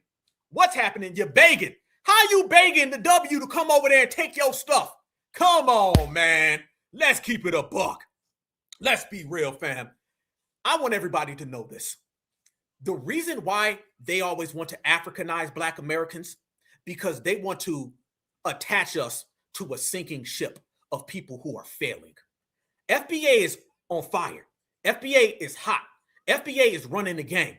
The only thing that can stop foundational Black Americans is tying a chain onto our wrist to one of these third world S-hole countries. They want them to drag us down. Have you thought about that, family? Why are they always trying to say, well, you guys are Africans? Because they understand if we run around here and we start talking that African stuff, we're going to inherit all their problems. And if we inherit all their problems, that's going to slow down the momentum we have. They want Black Americans to be tied in with Africa. They want Black Americans to be tied in with Haiti. They want Black Americans to be tied in with Jamaica because they haven't got their stuff together. And all that's going to do is take us and bring us down. They want to pull Black Americans down to where they are. That's why they're always trying to get Black Americans to do that. Fam, nothing can stop us. We're moving strong independently. And you know, I'm always talking about independence for Black Americans. So the fact that we're moving so strong independently, the only thing that can stop us if we tie a ball and chain to our ankle. That's it, fam. Africa, Jamaica, Haiti, and the diaspora is a ball and chain. And that ball and chain attached to FBA will do nothing different than slow us the hell down. So we're saying, nope, no, hell no. You ain't tying that to us. Because guess what, fam? In order for us to be Africanized, I'm going to let you know, we'd have to stop this Cadillac from driving down the block, put it in park, and wait for them to catch up. Do you want to wait for Africa to catch up? To quit making all those bad deals that they've been making for eons? Do we have to park the car and say, come on, we got to wait for Haiti. Haiti's got to get their act together. Wait, the Jamaicans do too. Damn, it's been 5 years, 10 years, 20 years. You're going to blink and it's going to be 50 years. Then you're going to blink again. You're going to blink your left eye. And then it's going to be 75 years. And you're going to be like, damn, let us wait for Africa and Jamaica and Haiti. The diaspora at this point is the only thing that can slow us down. That's why they're always trying to attach us to them. And through delineation, separation, regulation, we're saying, nope. Because I'm telling you now, family, there's brothers and sisters in their 60s and 70s, and they said that they seen Africa talking all that stuff back in the 60s and 70s. It's always wait for Africa. And y'all notice soon as we cut off all of these different people from third world countries, nothing happened. You guys understand that Black Americans are the only lineage from a first world nation that has to be tied into a third world nation? Do you think the W in the United States of America would ever tie himself into a third world nation to where he has to wait for them to get their act together? We got to get permission to move. Nobody else on the planet Earth ties themselves into a third world nation. We're the only ones where they have to tie us into a third world nation. And just think about the idiocy of that, the oxymoron of that. How the hell am I going to be tied into a nation that I'm not even from? But notice, fam, you don't see China saying, we're going to slow down and we're going to wait for the poorest place in Asia because we all friends. You don't see America saying, we're going to wait for the poorest place in Europe because we all friends and we can't move until they move. Black Americans are the only people who have built, come from, maintain a first world nation that has to be tied into a third world nation. And the fact that we said we ain't getting tied into a third world nation, they get mad and upset. Well, we specialize in making people mad and upset. And your ass gonna stay mad. Look at this, family. Oh my God. Family, check this out. This guy says that Black Americans have to be Black American because they're going to eventually enslave us again, and we're not going to be able to run to Africa for safety. I'm not lying. If you think I'm lying, family, listen. They want us disconnected from Africa. They want us to just be Americans, Black Americans. So when they start enslaving us, the headlines aren't about what's happening to African Americans. It's just going to be about Americans. They're eventually going to stop. Oh, they're going to start omitting that it's like coincidentally only Black people are getting caught by the new ICE. ICE is for the immigrants. So it's going to be a different thing for us, you know? And when it's for us, it's going to be, hey, who do you work for? Lethal force. Oh my God, come with me. Or, well, yeah, there's no country that's going to stand up for you. There's no country that's going to say, stop killing our people. Send them. Don't nobody say that now. Don't nobody come to protect us now. Fam, why do you think we need protection? Black Americans ain't looking for no damn protection. We got ourselves. We all we got. We all we need. We ain't saying somebody help us. Who the hell are they talking about? Who in the hell are you talking about? Black Americans ain't asking nobody for help. They ain't never did it. We ain't expecting it. When it's for us, it's going to be, hey, who do you work for? Lethal force. Oh my God, come with me. Or, well, yeah, there's no country that's going to stand up for you. There's no country that's going to say, stop killing our people. Send them. There's none of that. You're just an American. Mm-hmm. We have custody over you. So that's why there's like an internet op trying to remove our connection to Africa. There's a lot to be done to remove us from Africa so they can enslave us. America has custody over us? They've got custody over us. And did he say there's an internet op? He's talking about FBA, y'all. That's what he's saying. He's talking about FBA. There's none of that. You're just an American. Mm-hmm. We have custody over you. So that's why there's like an internet op trying to remove our connection to Africa. There's a lot to be done to remove us from Africa so they can enslave us. We're just a bunch of natural born Americans who are bad now because you let your debt get that high, because you're on government assistance, because you have weed in your system or whatever, wherever.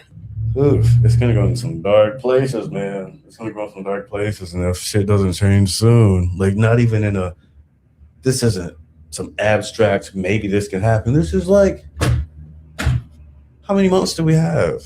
You know, they want us disconnected. I want you to be quiet and stay quiet. I want you to never speak again. I want you to get the hell away from FBA because we all know you're one of these.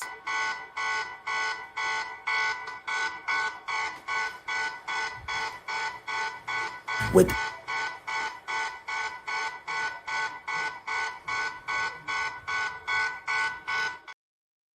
Tether alert.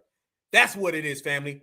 So basically, fam, for those who couldn't translate all that babble, what he was really saying is that they want us to be Americans so they can come in and enslave us because they have custody over us.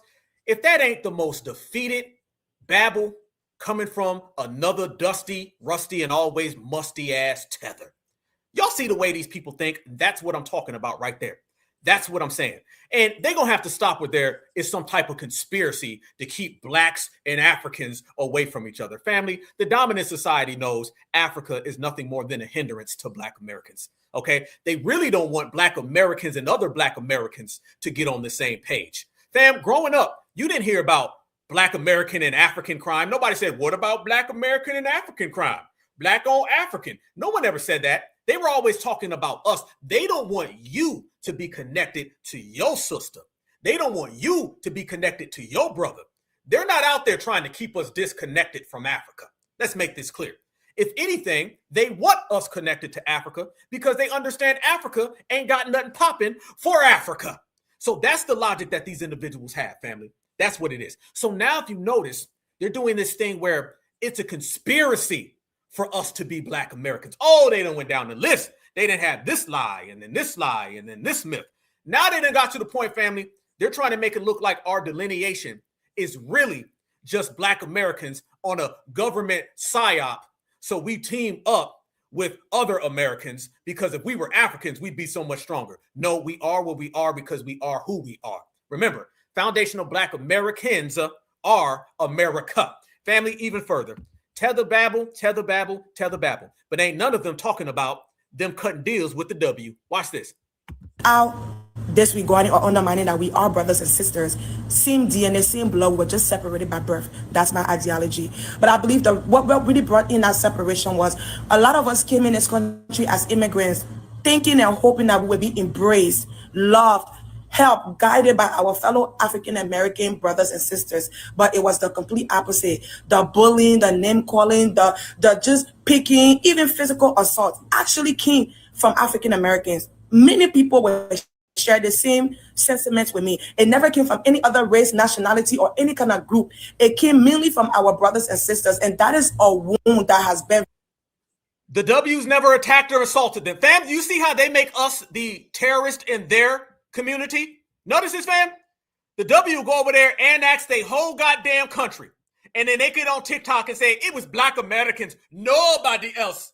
Not one person on the planet Earth ever did anything to us. It was not the W. It was not the Chicano. It was not the Asian. It was only Black people who did this. Y'all see what I'm talking about? You see why we good over here delineating? Any other race, nationality, or any kind of group. It came mainly from our brothers and sisters, and that is a wound that has been very deep rooted, and I don't think it has healed yet. So from your perspective, whether you are African or African American, what do you think the issue stems from, and what do you guys think we can? It stems from you being a tether, and we're not Africans, nor are we African Americans. You are, but we ain't. That's what I'm talking about. This is what I'm saying, fam. There's too much going on the planet Earth geopolitically. You're talking about wars going on, okay? We ain't got no damn time for tethers. Tethers, we ain't playing this game with y'all no more. I'm gonna tell you that today. We're gonna go ahead and get some straightening up in here. This little game where y'all get on TikTok, you don't care about the bombs in your nation. You don't give a damn about being annexed. You don't give a damn about cutting deals. You're only worried about us. That's the same thing that got your ass where the hell you are right now. Always worrying about Black Americans, but you can't even put food on your own plate. We're not playing. This is why we've been telling everybody. Delineation has moved into a new wave of regulation. And if you ain't regulating, you wasting time. We ain't playing because, fam, it's getting more and more serious and the ante has been up. The stakes have gotten higher. Nobody's joking around. Black Americans is out here getting to the bag and we can't stop. Absolutely. I love that comment. Game over. Game is over. We're not playing with these people, fam, because the more you joke around, you play with these folks, you're going to really see that they want that bag. They want what it is because that clock is ticking. They start talking about the clock with war and Iran. There's another clock that's been ticking, and it's these damn tethers running out of time because now they're seeing that everything has been upped, and now they're afraid because Black Americans are sitting there saying, well, you know what? How about y'all go handle your own business? Do your own thing.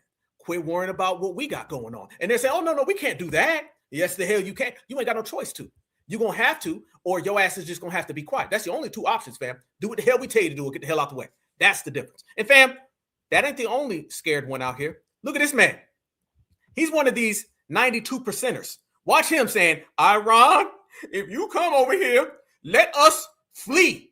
Fam, he's telling everybody that we need to flee to get away from Iran. Watch this. Message is for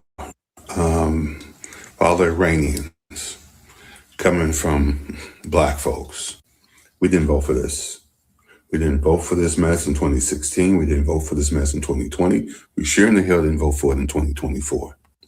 Only thing I ask, if you all do anything over here in the States, anything, please give the opportunity of Black folks to get out of there before you start doing whatever you want to do. That's all I asked. Oh, and man, if you don't go to damn church, get the hell up out my damn community. Get out of here with your punctified, defeated energy. Oh, if you do anything, Mr. Iranian, let me go first. I'll be the first one to run. These people are cowards, and we ain't got no time for your coward energy. Get the hell out my community. And by the way, many Palestinian Americans who could vote over here, they also advise people not to vote for VP Harris. They advise them to vote for that person in the White House. So I'm just throwing that out there. I know we've had our differences, in regards to when we come into your store and whatnot. But at the end of the day, we did not vote for this. So Look how scared this dude is. Look how afraid this man is petrified, y'all. This man is petrified. Ain't no reason you that scared, man. just make sure that if you see us, give us the opportunity to clear out. That's all I'm asking. Okay, I gotta say it, y'all. I got to go there. Oh, that done pissed me off. Here we go. Turn up. No. Hell no. Let me make this clear, okay? I'm gonna make this clear. Whatever you feel that you choose, that you want to do to the United States of America, just understand there's 50 million certified FBA who gonna get on that ass. Trust me when I tell you. I don't give a damn what you got with Trump. I don't give a damn what you got going on geopolitically. You know this my hood. And you step up on this block, then you're going to have to deal with FBA. Let me make this clear, fam. When foundational Black Americans, you know the people fought every single war, and tethers can't say that. You can't ever, never. Whenever foundational Black Americans were in a conflict, we did and said the same thing that we're saying now. I want you to understand your energy that you have right now with this global war that's going on, with all these different people, with Israel, with Iran, with Saudi Arabia, with China, with Russia. You got the same energy that your ancestors had. You have the same approach that your ancestors had. Black Americans, going all the way back to the Revolutionary War, you can go to the Civil War. What you want? You want to go to Vietnam? You want to go to Korea War? You want to go to both world wars? You want to go to both Iraq wars, Afghanistan? What war? You pick it, because FBA done been in it, and we held it down, and we brought that fire too. Let me tell you something. We always had the energy of, that's them folks.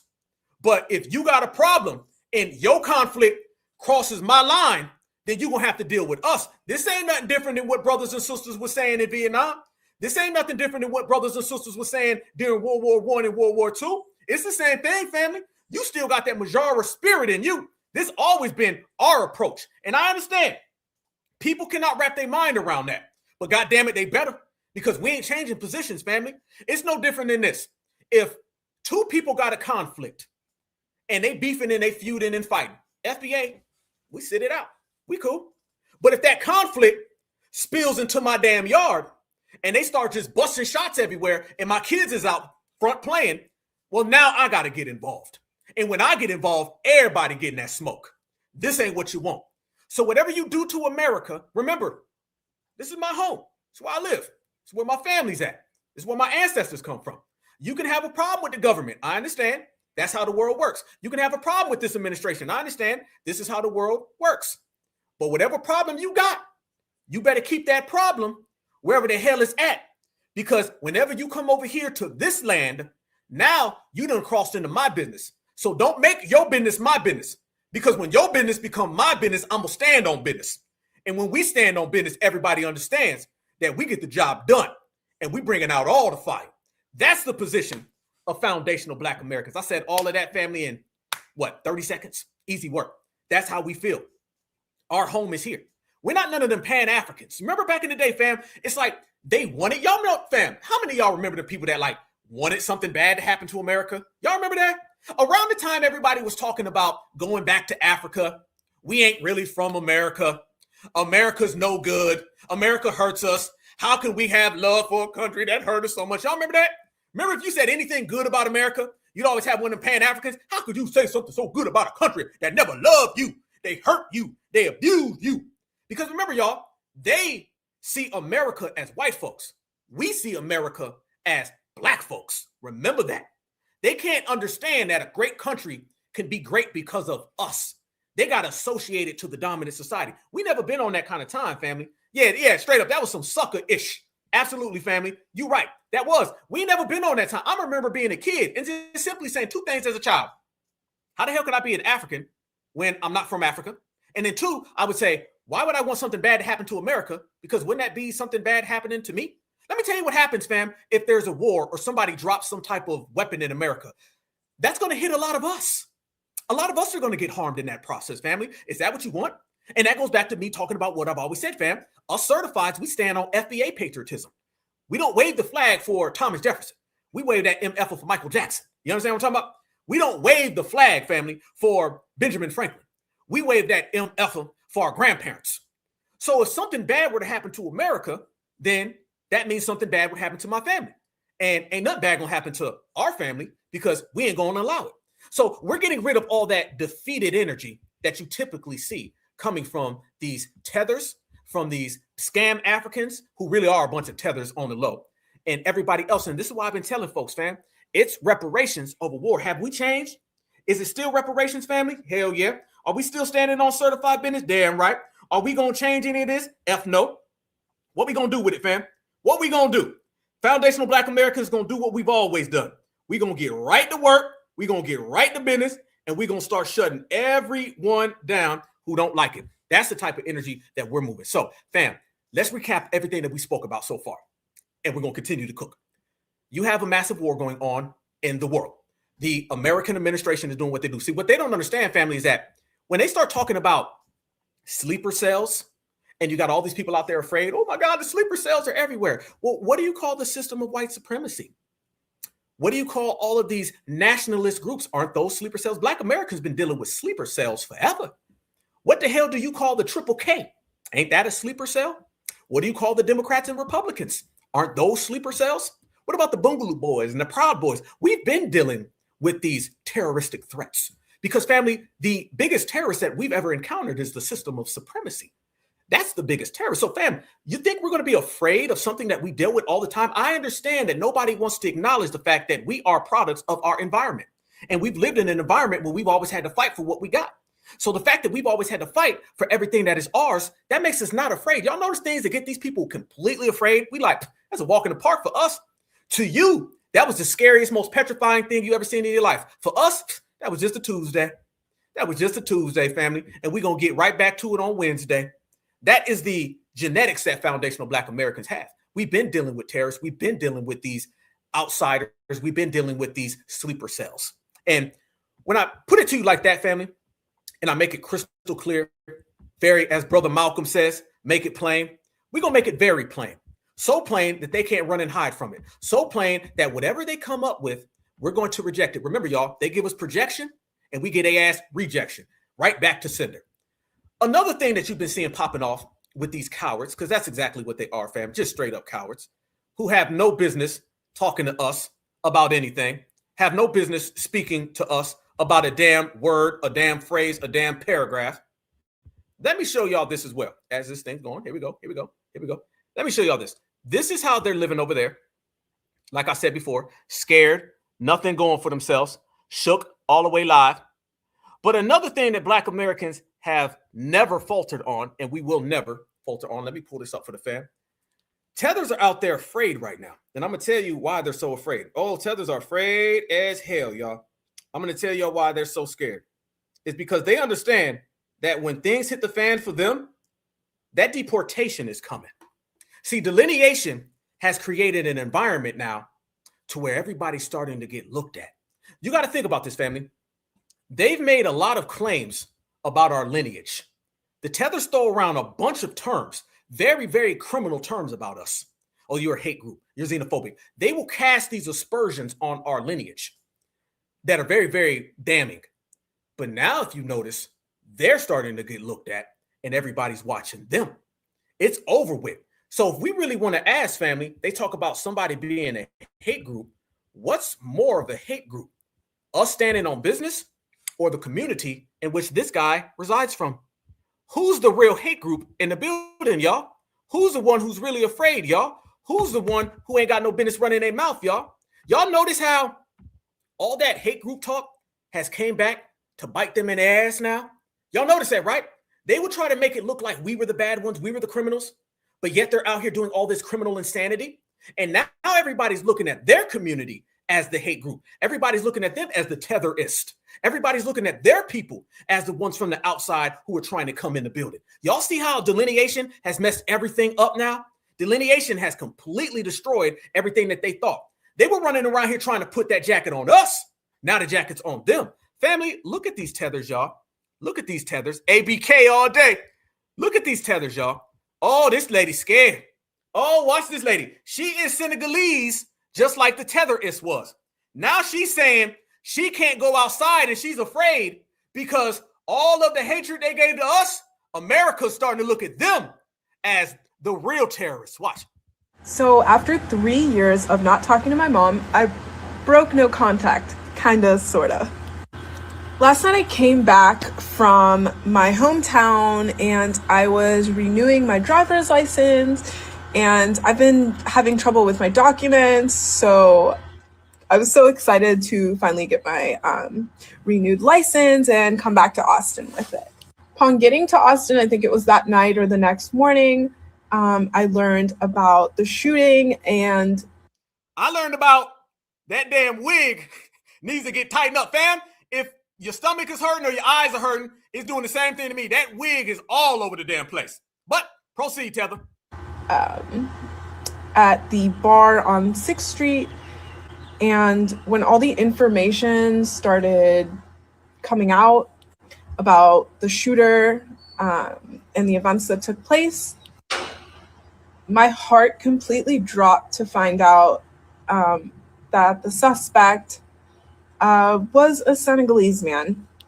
My parents are from Senegal. I was born in France, but that's my culture. That's who I am. And So she's a flea bee. Can y'all please put flea bee in the chat so when people see the playback, they know exactly what it is? So you come from a lineage of fleers. You're a flea bee. All right, flea bee, tell us why you're scared. always been so proud to be a Senegalese woman, and I want to tell everybody about the country. And I don't know, I have a pride towards it, just like anyone would have, pride towards their country. And I was talking to my fiance, and I was really upset, and he was asking me what's wrong. And all I could think was like, I'm so scared that I'm going to be discriminated against because of these actions. And at the forefront of my mind was just being extremely, extremely compassionate towards the families of the victims and friends of the victims and the victims themselves. But I couldn't help but think, like, man, is this going to affect how I can move? Is this going to affect how I can move? Is this going to affect how I can move, Uh-oh. Tether paranoia. Uh-oh, family. They scared. It did go affect how I move. He was from Senegal. I'm from Senegals. Now all them W folks is going to be mad at me. They going to think that I agree with him. Is she trying to delineate away from the Tetherist down there in Austin, family? It's starting to look like it. I told y'all Tethers are scared. They copping please. She looked like the guy earlier who was in the car saying, I'm sorry, white folk, don't be mad at me. If you want to hurt someone, please don't make it my mama. No. Now, all that talk about FBA being a hate group, all that talk about us being xenophobic, all that babbling on TikTok, now you starting to see that you got to wear the jacket. All of America are looking at your people as the terrorists. Now what you gonna do when you getting profiled? Moving to Texas was already a big leap. When I encounter racism or even at a lower level, just confusion about who I am, I've always met that with grace because I believe that's the best way to open people's eyes to different cultures and maybe possible biases that they have with. Remember, it was Black Americans. Remember, we was the one attacking all y'all. Fam, they got all these fake-ass fantasy stories. They were like, when I was 2 years old, I was at the Tether daycare, and a Black American man came in there, and he kicked me. When I was 17 years old, I had to run from a dog, and the dog's name was Black American, and I jumped over a fence. When I was 3 years old, a Black American stole my baby bottle. And then he hit my mama. Fam, they got all these stories ain't nobody seen before. Now she want to come to the table and talk about, am I going to be bad? I got told that racism was bad now. Oh, look at that face, fam. Notice all of the petrified tethers? See that situation in Austin when Mr. Tetherist Senegalese, he done made the block hot for all of them damn tethers out there. He done made the block hot for all them folks that was trying to blame Black Americans. Now y'all got to hold your own NUTs now. Oh, I'm loving it. Look at the tethers' faces, fam. That don't look like the same one that was telling us to pick up our pants. Typically don't answer. And it was a short interaction. She sort of sent me some news articles, and then it said she hoped I was safe.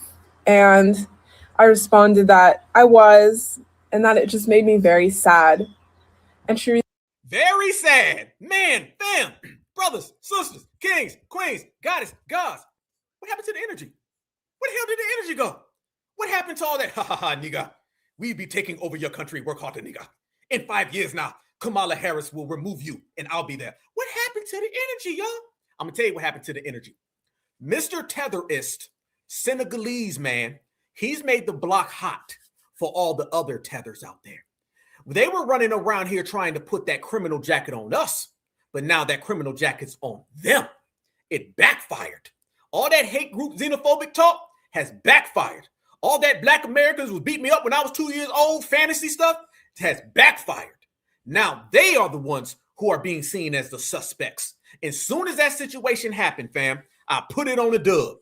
Soon as that situation happened, you seen all the social media and everybody was out there saying, we need to start banning all of these people and we need to start watching for some of these tether terrorists. That's what happened. Let me show y'all even furthermore. Got to love it. FBA is always right, because we FBA. FBA is always on point, because we FBA. And these people are always down bad because they're not FBA. That's the big difference between us and them. They just can't get their stuff together and they never will. Never will. Certified foundational Black Americans, we watched everything go on. Look at this picture. This is what's happening right there, fam, with Donald Trump in the war room. Family, let me tell you, as soon as that happened, I'm talking about soon as that all went down, the first thing that happened in all the tethers' minds were, damn, the block is hot. Why is the block hot? Because that war that's going on is making everybody look at all these foreigners. Notice, fam, they don't really want to have the conversation. They're always shielding themselves. You bring up immigration. Oh, how's the weather? You bring up immigration. Hey, what's your name? They always trying to change the subject because they understood eventually it was going to get to a time where people was going to start calling these individuals out for all of the nonsense that they've always tried to perpetrate on Black Americans, on Black folks. But family, do you know this isn't the first time this has happened? Let's go there, fam. Oh, we're going to go there. Read them and weep. They ran out here and they kept trying to put this jacket of hate group on Black Americans. They kept making up things. You ever notice, fam? We ain't got no stories of running up on nobody. Fam, have you ever seen a Black American sit down and I call up my brother and be like, hey, bro, remember when we used to run up on them Haitians back in the day? Hell yeah. So did my homeboy.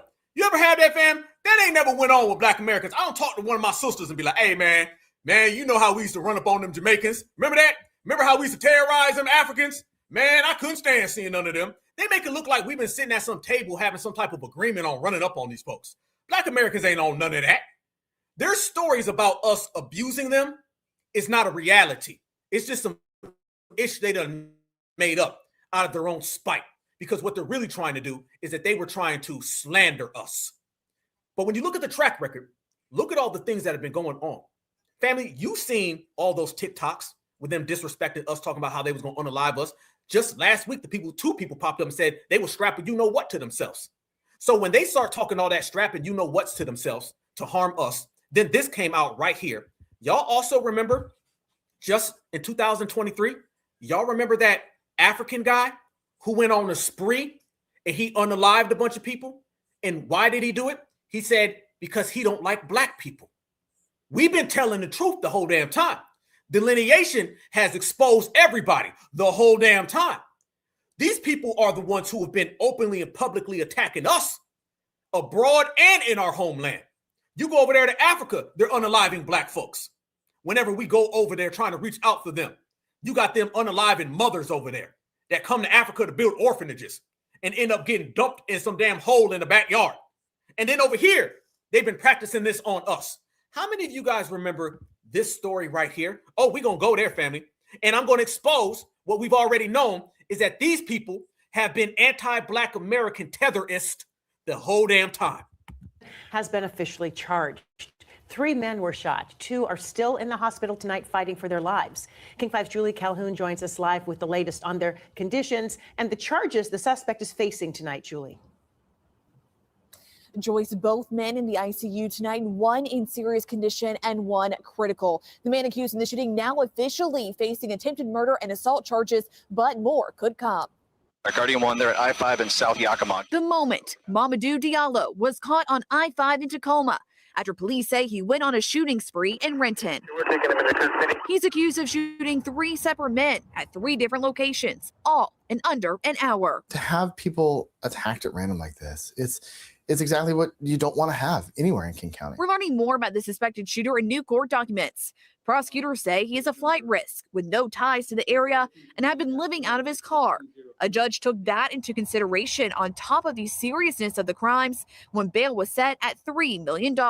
We thought that the argument even for higher, for $5 million, was appropriate. Court documents say some of the victims were shot at point-blank range multiple times. During an interview, officers say Diallo denied shooting anyone, but he allegedly did confirm that he recently bought a pistol, and that pistol and loaded magazines were inside this SUV. During that same interview, he told police multiple times that he, quote, does not like black people. The 3 victims he's accused of shooting are black. What? Fam, that's not a W. That's not a W, family. That is a African. And this guy was from Senegal. There, fam, listen to it. Listen, you see it, watch it. Look at this right here. You don't like black people? We've been telling these people why they've been running around here talking about something. How can they be black and still not like black people? There you go, y'all. Because they're not black. They're melanated other people.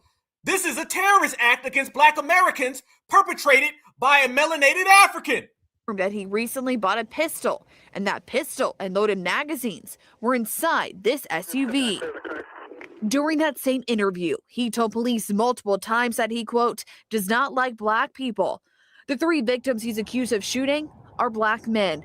Prosecutors say a possible hate crime charge isn't off the table. If we're able to prove a hate crime, we can add that. What you mean if we're able? Fam, he said, I don't like black people. What you mean if? What you mean maybe? That is a hate crime. This man said that he don't like black people, unalive black people, and now they're talking about if. Family, that's a hate crime done by a melanated African. He's accused of shooting are black men. Prosecutors say a possible hate crime charge isn't off the table. If we're able to prove a hate crime, we can add that charge too. Right now, what we are able to prove beyond a reasonable doubt is attempted murder and assault 1. Diallo does not have a criminal history here in King County, but he does have an arrest records in Washington State and multiple others. His next court date is February 1st, where he's expected to enter an initial plea. For now, live in Seattle, Julie Calhoun, King 5 News. Has been official. There you go. How many of you guys remember that? How many of you guys remember when that happened? Family, this should have been addressed. We ain't been out here talking to our goddamn self. We know about the anti-black American vitriol, spite, and hatred that comes from melanated other people. These melanated other people, MOPs, have been pushing this anti-us on America. And they always target black Americans. Y'all notice, though, as I go down the list, you hear these people always talk about all these bad things, all these terrible things that they say we do. But no one ever talks about that. No one ever mentioned that. And do y'all remember when that happened? That got swept under the rug. Think about MOPs mopped it and put it under the rug. Nobody did nothing. What happened from that? This is why a lot of us say there needs to be an anti-black American hate crime protection. See, when you say an anti-black hate crime protection, that means Mr. Senegalese can get in on it. Mr. Ghanaian can get in on it. Mr. Zimbabwean can get in on it. But family, why would we have a hate crime bill that they can apply for when clearly they've been the ones out here unaliving us? Why would we allow them to get in on a hate crime protection for black Americans? Remember, y'all, we're done with the days of black racism, okay? It's anti-black American racism, anti-black American hatred, anti-black American vitriol, spite, jealousy, envy. You better start delineating with these policies as well. You can't have a law that allows these people to get in, because look at that right there. But family, something strange happened as I go there, because I want to go back and look. By the way, what's any different from that story right there that you just seen from this right here? What's the difference, brothers and sisters? It's the same exact thing. These people have been coming to the United States of America and have been operating as tetherists, a tether terrorist. That's what it is. That was terrorizing the community. But it got swept under the rug and nobody talked about it. Everybody was hush, hush, quiet, quiet. You got to understand, this was during the Joe Biden administration where there were thousands, if not millions, of atrocities that occurred on behalf of these tethers against Black Americans. And the Biden-Harris administration never said nothing. They don't say nothing now. Look at all the young Black American sisters who have been unalived by these foreign illegals, and they don't say nothing. Look at Black Americans right there in that story. You mean to tell me that a Senegalese guy, think about them, that guy right there in that story is from Senegal. The guy who was the Austin unaliver, he's from Senegal. The girl I just showed you a minute ago, from Senegal. How in hell can you have all these people from the same place all share a common hatred for Black Americans to the point where one of the guys went out there and unalived us and told everybody, it's because I don't like Black people. We've been telling everybody the truth. This is why we delineate. This is why we regulate. So all the people out there mad and upset, F you. Because we know how they feel about us, and we're going to make sure that it don't go anywhere. Look at this, fam. Let me tell you something that came to my attention. When I went to look, I'm going to show y'all. Check this out, fam. This is the beauty of delineation. Watch this, fam. I'm going to show you pre-delineation. Then I'm going to show you post-delineation. This is a story from the story that I just showed you. Written shooting spree suspect stated he does not like Black people. All victims were Black. Look at this. They call him a shooting spree suspect. Okay. All right. Look at the language and the verbiage, y'all. This is 2023 right here. 2023, this is what they were saying. And you're going to see some common denominators here. Look at this one right here, fam. Man accused of randomly unaliving 3 strangers in Renton. Look at that. They called him a suspect on the first one. Now they're saying just a man. He's just a man, just a guy. Nothing specific, right? Nothing direct, nothing exclusive. Look at this one right here, fam. Man accused in Renton shooting spree faces attempted unaliving charges. Still haven't said anything about where this man is from. Still hasn't said anything about who he is. They're just using the vaguest terms. A man, a suspect, a spree. Nothing direct. Here's another one, fam. Man charged in King County. Spree that injured 3, still being very, very vague. Not putting no names and no dates on it. Okay. Well, let's speed this process up, my good brothers and sisters. Certified Black Society, FBA, the chosen ones. Now look at how they call this guy out. Who is Nandinga Damanga? Austin, Texas nightclub suspect identified as American citizen born in Senegal. Oh, delineation done changed that paperwork now. Notice now, fam, it ain't a man no more. It ain't a suspect no more. Look how delineation is making them hold their own nationality nuts. Oh, fam, just in 3 years, we done changed all that up. How about this one right here? Austin, Mass, unaliver identified as Senegalese immigrant. Uh-huh. Oh, we put some names and dates on here, bruh. Oh, you ain't gonna just hide under vagueness. Nope. Let's proceed. We ain't done. Here we go, fam. Look at the headlines today. They ain't like the headlines before. Before, they could just say any damn thing. Now, they got to be specific. We making these people put names, dates, and everything's in here. Look at this. They talking about how he entered America under the Clinton administration. He became a citizen under Obama, despite a string of busts. This man's a damn criminal. This man is a criminal, family, and been here. But y'all notice now, it started off by them just saying a suspect. Then when they didn't say suspect, they said a man. And now they out here saying Senegalese immigrant. Uh-huh. Yep. Now they saying he was in Senegal. Uh-huh. Now they telling you he's an immigrant. Uh-huh. That's what delineation does.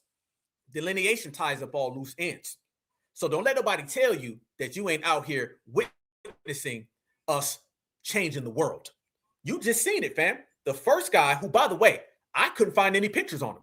I couldn't find no pictures. That situation that happened in Washington, I couldn't find no pictures. A guy who's from Africa, unalives Black people, says he does not like Black people, and you didn't see a peep from that story. That story should have been headline news, family. And I couldn't find nothing on that guy. However, now the guy down there in Austin, Senegalese, immigrant. Same way it's Somali, scammer, Nigerian, hustler. Every time now they do something, they got to hold them nationality nuts. Now you can't run around here and pretend that, oh, it was just a black person. That's what delineation has done. Again, it has tied up all loose ends. These people now have to hold their own. You can't do something in the name of FBA. You have to do it in the name of yourself. That's what delineation does. And man, I love it. I'm glad to be a part of it. It's very, very special because we did that. We did that. So you just seen a glimpse of the past and the future. And I just put them both up side by side so you can see the difference between then and now. Now, shit, no. You can't come around FBA talking like that. Because if you do come around FBA talking like that, you're going to have to deal with everything. And fam, every single day, more and more of these scammers are being exposed. More and more of these scammers are being completely shut out. Y'all look at this story that popped up. This, I believe, if I'm not mistaken, family, is in Florida. You got, by the way, certified salute to us in delineation. Y'all look at this right here, fam. This shows you what I mean. Man, there's a lot of things that's been going on in the world today. But if you can't see the fact that we, FBA, have made the block hot for all the tethers, all the immigrants, and all the migrants. Y'all look at this crazy story. Look at this right here. Fam, it's getting real out here in these streets. Look at some of the scamming that these people have been doing. Pretending to be with Homeland Security to avoid deportation? Authorities have arrested a so-called chaplain who they say was selling counterfeit badges and shirts with the Department of Homeland Security logo. This promotional video appears on the Instagram page for the Chaplain Emergency Management Agency, or CEMA. The organization reportedly trains citizens to become chaplains so they can provide religious support during emergencies. CEMA's website claims it's an agency of the United States of America, but federal investigators say that's simply not true. According to authorities, the chaplain organization is illegally using the official seal of the U.S. Department of Homeland Security. This Instagram video shows Mario Cesar dos Santos, who's now under arrest and facing deportation. Federal prosecutors say dos Santos held chaplain training seminars like this one throughout Central Florida, predominantly for Brazilian immigrants and foreign nationals. After paying $400 to $450 for the chaplaincy certification, investigators say attendees were given these official-looking ID cards with DHS and FEMA logos. Look at this scamming, y'all. Look at this. Are you kidding me? Oh, man, we've been right about these folks.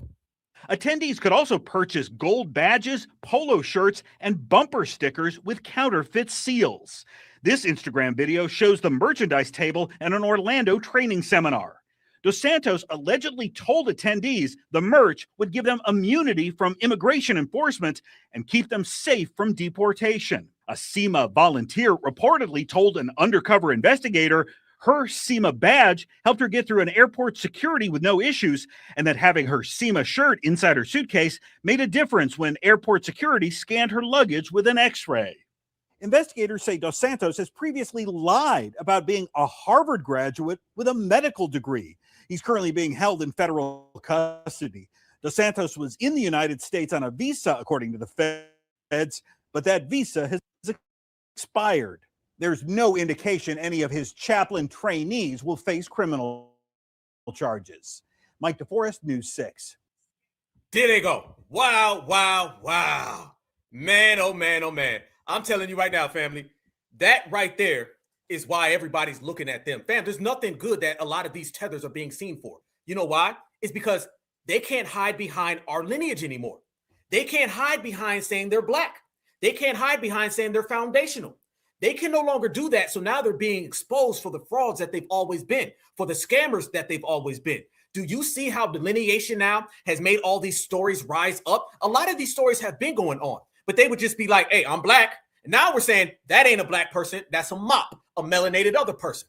So the world is saying, oh, that's a mop. That ain't a black person. Hell no, they ain't black. Okay, well, let's go ahead and tell everybody about the money being stolen, about the scamming, about the fraudulent behavior. Let's talk about everything that they've been doing and put it on the front page. When you cannot hide behind black Americans, when you can't use us as a human shield no more, you got to hold your own nationality nuts. And family, they don't like holding their own nationality nuts because more and more people are coming out and saying those individuals are scamming to the maximum. And you see right there, dudes in what prison? Federal prison. Fam, delineation is strong. Delineation got these folks getting locked up. A lot of folks don't got locked up effing with that delineation, dog. I'm telling you now. A lot of folks done got locked up messing with that delineation. Delineation has put a lot of these people in between a rock and a hard place. Yes, the hell it has. Delineation got these people absolutely positively shook. And family, that's not the only thing that I've been talking about. We've been talking about for a long time. You hear we talk about sleeper cells, right? We talk about all these individuals. You got a lot of different opinions, a lot of different points, a lot of different aspects of it. But when I show this guy right here, family, remember when we talked about these people? Remember that? Look at that right there. Remember these individuals right here? How many of you guys remember this? Do you guys remember that? Let's go back, brothers and sisters, how quickly individuals forget. Y'all remember a year ago when them Africans were popping up at the border and they were talking about how they were coming to America? These are the people that Joe Biden, even Bill Clinton, and Barack Obama led into America. That man is a naturalized citizen. This man came into America under the Clinton administration, straight through both Bush terms, both Obama terms, and in 2026, he starts spazzing out. You guys realize this man came into America when some of y'all weren't even born yet. Yes. And he waited until delineation to start spazzing out, fam, because the block's hot for him. You came in during the Clinton administration. 2 terms of Clinton. 2 terms of Clinton went into 2 terms of Bush. 2 terms of Bush went into 2 terms of Obama. And then you have Joe Biden and you have Donald Trump. Now this man starts spazzing and popping out left and right with all of that nonsense. Delineation is driving these people crazy. Do you see a direct correlation when you can't hide behind FBA no more? Then you start turning into that tetherist that you've always been. When you can't hide and mooch and steal and leech off of our accomplishments, you start crashing out. Why didn't he crash out during Clinton? How come he didn't crash out during Obama? How come he didn't crash out during the first Trump, during Joe Biden? How come he didn't crash out during any of them, fam? They crash out now because they ain't got nothing. Let me show y'all this. These are the people that they've been allowing into the United States. Watch and observe, family. America is come back. You know? You welcome to America. Welcome to Joe Biden. State one, nigga. Hey, what's up, America, nigga? Hey, my God. This New York City, man.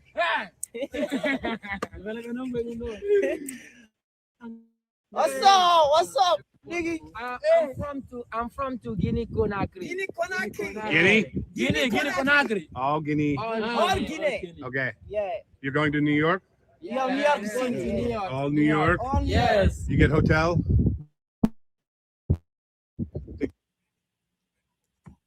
Look at this dude still mugging, fam.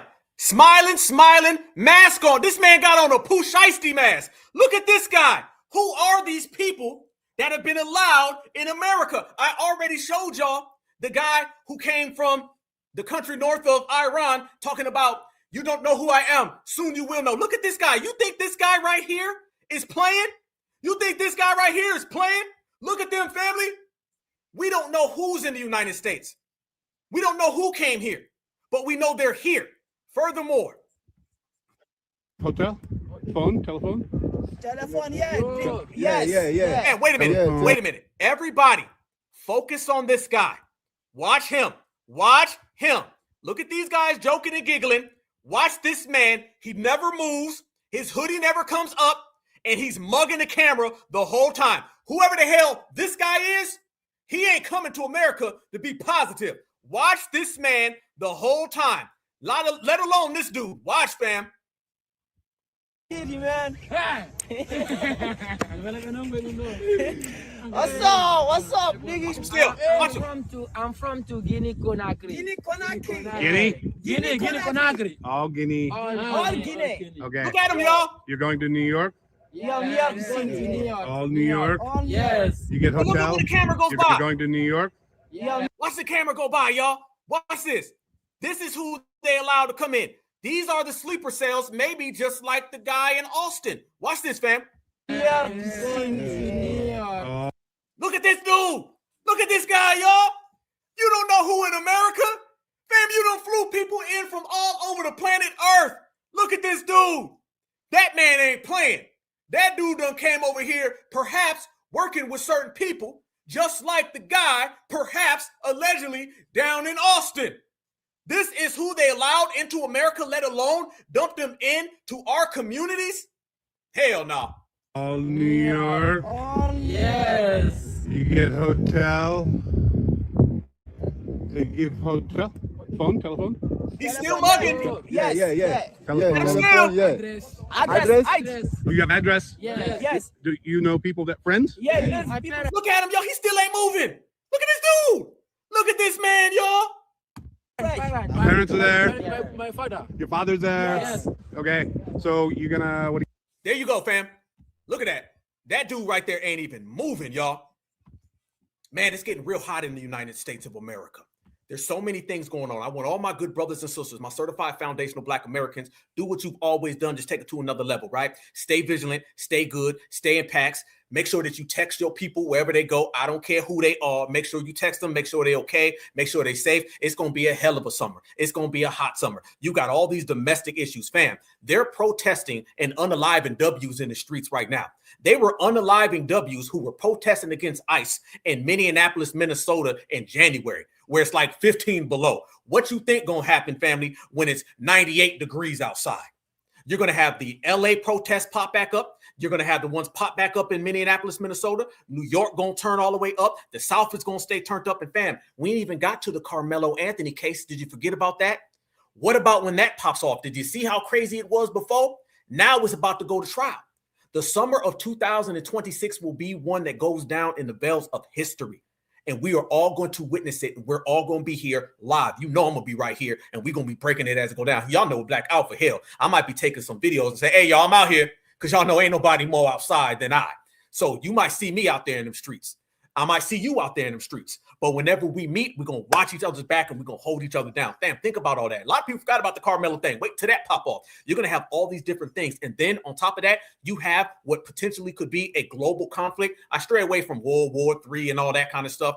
I like to say a global conflict, whatever it turns out to be. But let's just know it's all going to go down all at one and we're going to all witness it. But family, that was those people. Let me tell you about these people. Remember this video that I showed y'all? Remember this? How many of you guys remember this video? Just to let you know, when they talk that sleeper cell stuff, like the guy sitting there mugging, that seems to be one of the next things. I'm just saying, allegedly, who knows, perhaps. But typically, whenever you have global conflicts, something ends up happening domestically that brings everybody on board. See, they want people to get behind it. And the only way to really make people get behind it is if it's there. There's an old saying that I created. It's one of my sayings, but I came up with it a long time ago. And that is, things aren't real to people until it's close enough to touch you or it's too far away and you can't touch it anymore. Somebody will never take something serious until it's right there. And when you can't touch something no more, then it becomes real. Or something that was away from you is close and it can touch you. That's when it becomes real as well. Family, watch this. This is real. And this is what we've been saying. How many of you guys remember, as they talk sleeper cells, this video right here? Remember that African guy that was just mugging the camera? Well, y'all watch this right here. Look at this shit here. That taxi cab right there is just dropped off these African guys. Man, I'm riding around and just seeing this shit in real time. Guys,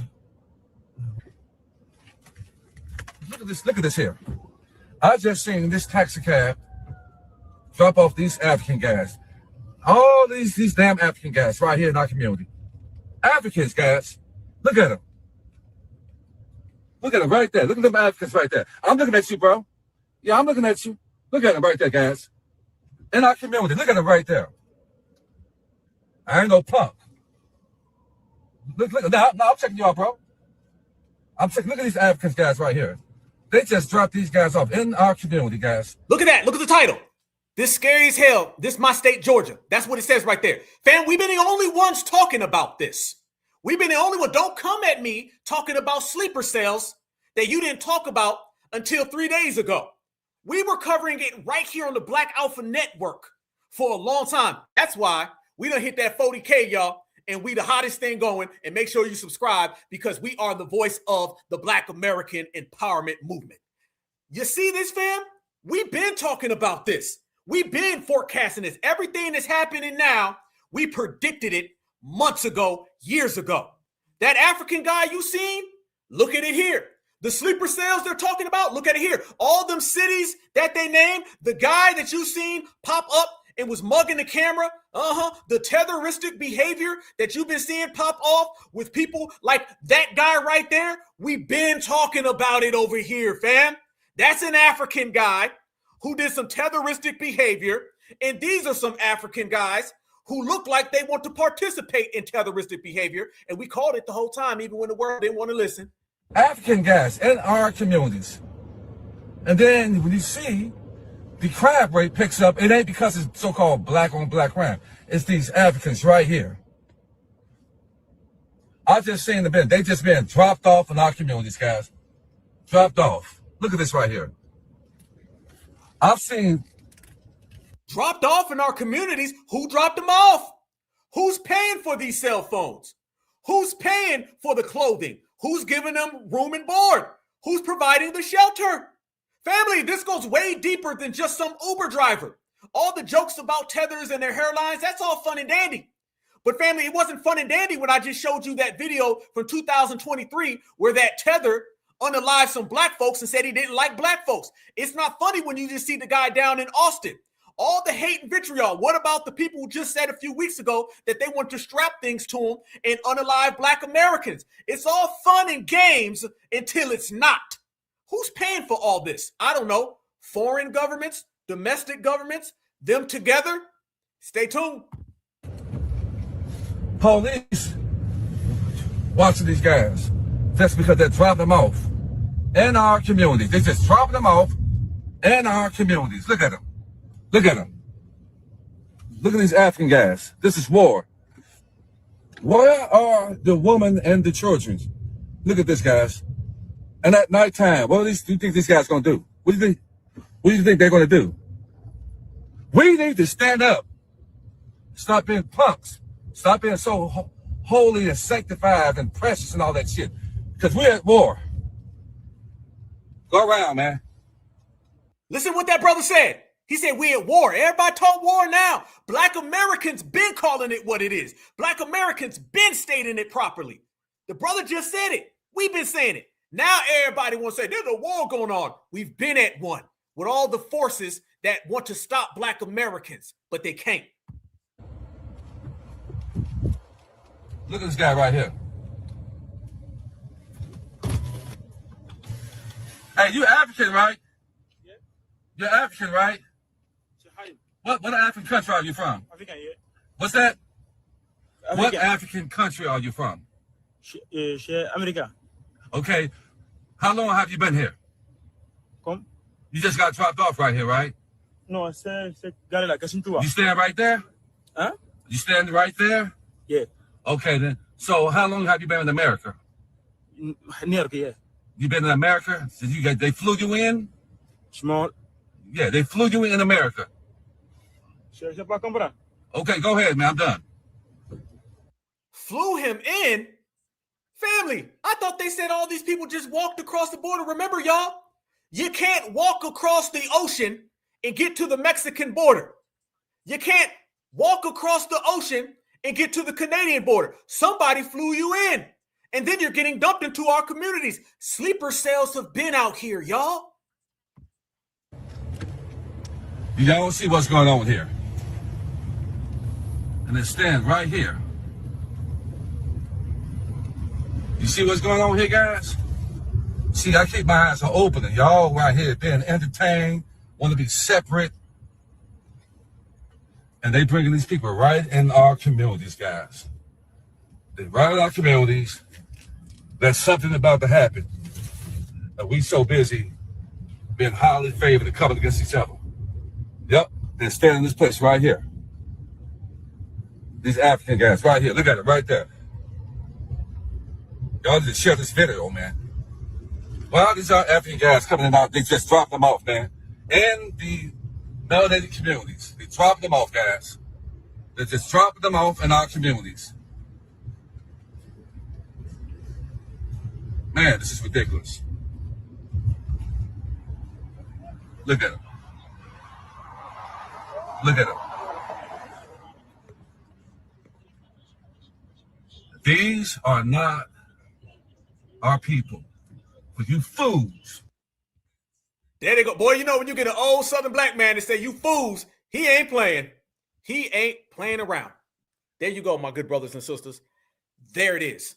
So when they start talking about all these things, then you see why these things are continuously happening. And you see why these things are going on. We've been right the whole time. I want you to see how I've connected the dots all the way from the Iran war, all the way to these tethers and these sleeper cells. You can connect it all because everything affects everything. If one thing is affected, it's going to travel very fast, especially when all these people harbor anti-Black American hatred. Think about this, my good brothers and sisters, and this is a damn good thing. They talk about war, right? Everybody's talking about war that's going on. Black Americans have always been at war with the system of supremacy. See, war is nothing new to us. Sleeper cells are nothing new to us. They've always put these people out here. See, we move and we act like people who have always been at war. These people who are afraid and scared and talking about running and what can they do next, that ain't how we're talking. Again, for the millionth time with the a millionth different situation, everybody's scared in America except for us. Everybody's panicking in America except for us. Black Americans are the only people in the room with a straight face. Black Americans are the only people in the room that ain't sweating. Everybody else is, because we've been hardened by our reality. The great Mumi Abu Jamal said, the person who feels it more knows it more. And we felt the pressure from all of this because it's never stopped. This is what happens, family, when you embrace the system of standing up for yourself. When you embrace the system of having a soul and a spirit and never fleeing. We talk like people who've never fled. We talk like people who've never run. We talk like people who've always fought back. So don't get mad when we're exhibiting all the things that the world has put us through. Remember, y'all, I hold the whole damn world contempt, and they are all in conjunction with the oppression of Black Americans. So therefore, we can do and say whatever the hell we want to do, fam. We stay on it. We don't run. No. That's not in our DNA, family. It's not in our DNA. And you got a lot of these people out here who are very cowardly, and you got a bunch of these people out here who are trying to duck and dodge. Let me tell you guys this. Have y'all been hearing this lie and this BS that's being perpetrated by a lot of people? Have you seen individuals come out here and they say, we're good because Iran is going to let us free? Have you guys been hearing that? Okay, let me go ahead, because it's my job as an activist to always enlighten my brothers and sisters, or just to chop it up with my brothers and sisters. There's this thing that's going on by a bunch of scared Negroes, and what they're trying to say is that Iran ain't gonna do nothing to us. You know why? It's because there was an Iranian hostage situation where they let Black people go back in the day. So that means that they not coming over here to hate us, fam. Do not listen to anybody selling you wolf tickets that these people really got our backs. Don't let nobody tell you that, family. Do not let a damn soul tell you that.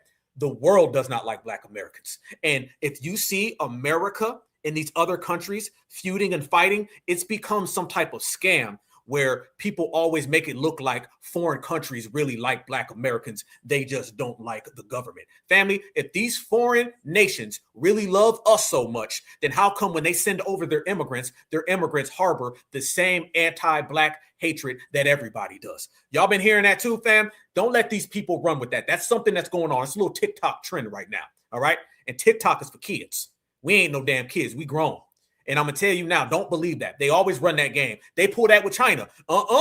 Because if something happened in America, the Chinese people, they like Black folks. They going to go after the W's. No, they're not. They're going to go after Black folks like everybody does. There ain't no pause in anti-Black American hatred. Understand that, family. Let me show y'all. I can show y'all this right now. Look at these people on the internet trying to convince us that the Iranians is going to let us go and they got a problem with our government, but not us.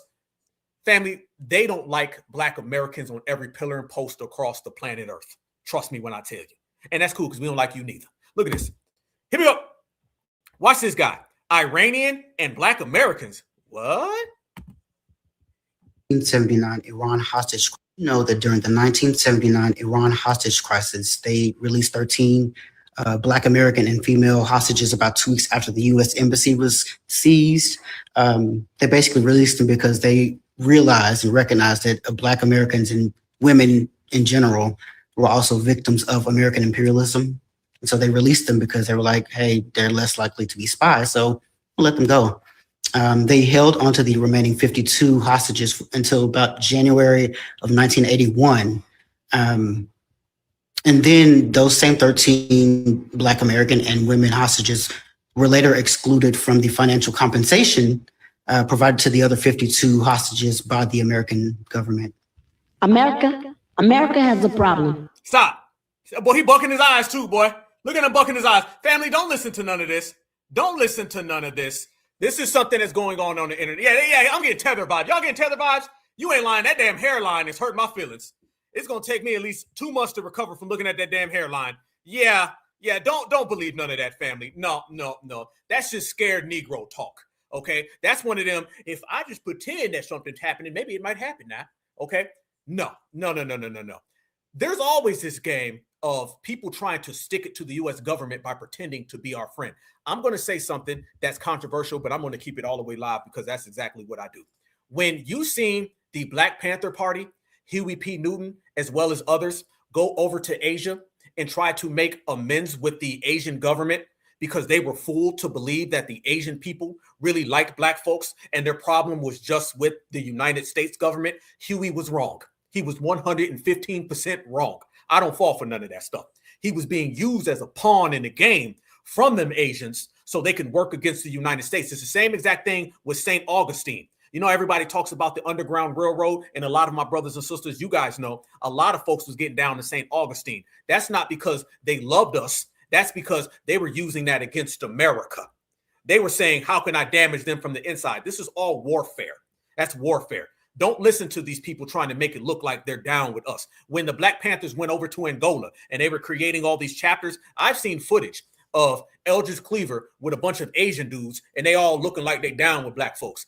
Those people were engaged in a war with the United States. They viewed the Black Panther Party, Huey Newton included, as collateral damage and as props. That's all it was. They played Huey and they played the Black Panthers. And one of the reasons why the Black Panthers went down the drain is because the Black Panthers thought everybody was their homie. That's what they thought. They thought it was a game. Where my sister Natural? Shout out to my sister Natural. I see you, family. Me and my sister Natural were just having a conversation the other day. And we were speaking about it. And I said, too many people confuse dealings with feelings. Let me say that one more time. Double up and bring it back. There's a difference between dealings and feelings. Just because somebody deals with you don't mean they have feelings for you. And a lot of Black folks, including Black folks back in the day, they thought that dealings were feelings and feelings were dealings. No, the hell they not. No, the hell they not. You ain't nothing more than a pawn on that damn chessboard. They were just using Black folks. That's what happened when they would travel on over to Africa and they would come back over here and say, oh my God, the Africans love us so much. You're a pawn in the game. These people understand the Machiavellian warfare that they can perpetrate upon you and they could use and exploit your feelings and make it look like it's real dealings. Family, how many of y'all go to work every single damn day and you deal with people that you ain't got no feelings for? I'm going to tell you personally, if I ever pull up to a job and I got a person who's standing right here working with me and I'm right here, family, we going to have dealings. And as soon as it's time to clock out, I'm clocking out. Your ass go that way. I'm going to go that way. We ain't friends. There's a difference between dealings and feelings, family. And that's what they're trying to use now. They're trying to make it look like the Iranians got love to us for us. They've never had it. Nobody who's ever went to conflict with the United States of America has ever liked Black people. And let me tell you how you get to where you are. My personal journey in terms of being an activist into Black American empowerment, I started off relatively like a lot of people did. I started off saying, hey, I'm foundational Black American and proud. But I also started thinking, let me be for the betterment of our community and let me be for the betterment of us solely. And then what I realized by having the mentality of us first, I realized that wars come and go, dictators come and go, conflicts come and go. Do you know that foundational Black Americans are the only people on the planet Earth that every single modern warfare, both sides were anti-us? You have no dog in none of these fights. Family, you go back to the United States government versus Vietnam. Both of them were anti-Black American. You go back to the United States government versus the Germans. Both of those governments were anti-us. The war in Iraq, both anti-us. The war in Afghanistan, both anti-us. We're the only people that on this side of the line and that side of the line, they both don't like Black Americans. Nobody else can say this, fam. Typically, it's this side or that side. You're going to find a friend in one of them. So when I realized as a young man that conflicts come and go, dictators come and go, the things that we read about in our history books comes and goes, but the anti-Black American hatred never left. That's when I said, well, F everybody then. That's when I said everybody is complicit in the oppression and suppression of my people, so therefore F them. When they run around here and they say, we are the world, I say F the world, because the world ain't never stepped up and corrected the problems that they see go on with us. They've contributed to it. As a Black American, it's not my job to make friends with nobody, because nobody's ever been there. If you really want to go there, fam, and if this was a real thing based on real ethics and real morals, the world should have stepped up a long time ago and said, hold up, what happens to Black people has to stop. We shouldn't have to ask nobody. What goes on with Black Americans has been the most documented oppression. Where do you want to go? Slavery? You want to talk about tying us up to horses? They know this. Splitting us apart? You want to talk about going in and cutting off parts of us and putting it in Black people's mouths? You want to talk about that, fam? I'm going to give it to you real. I'm not here to sugarcoat. God made me to speak the truth. I'm not here to be nice or be friendly. I'm here to deliver the message so these babies ain't got to deal with the same shit we done dealt with. I'm here to tell you, fam, no matter what conflict ever occurred, no matter what country, no matter what time frame, what century, what decade, whoever the hell it was, none of them liked us at all. You want to talk about Saddam Hussein? He didn't like us. You want to talk about the guy over there in Germany with the World War II? He ain't like us. What you talking about? When Muhammad Ali said, I'm not going over there to Vietnam because the Vietnamese ain't ever called me the N-word, they did call you the N-word. And they probably called you a bunch of other things as well.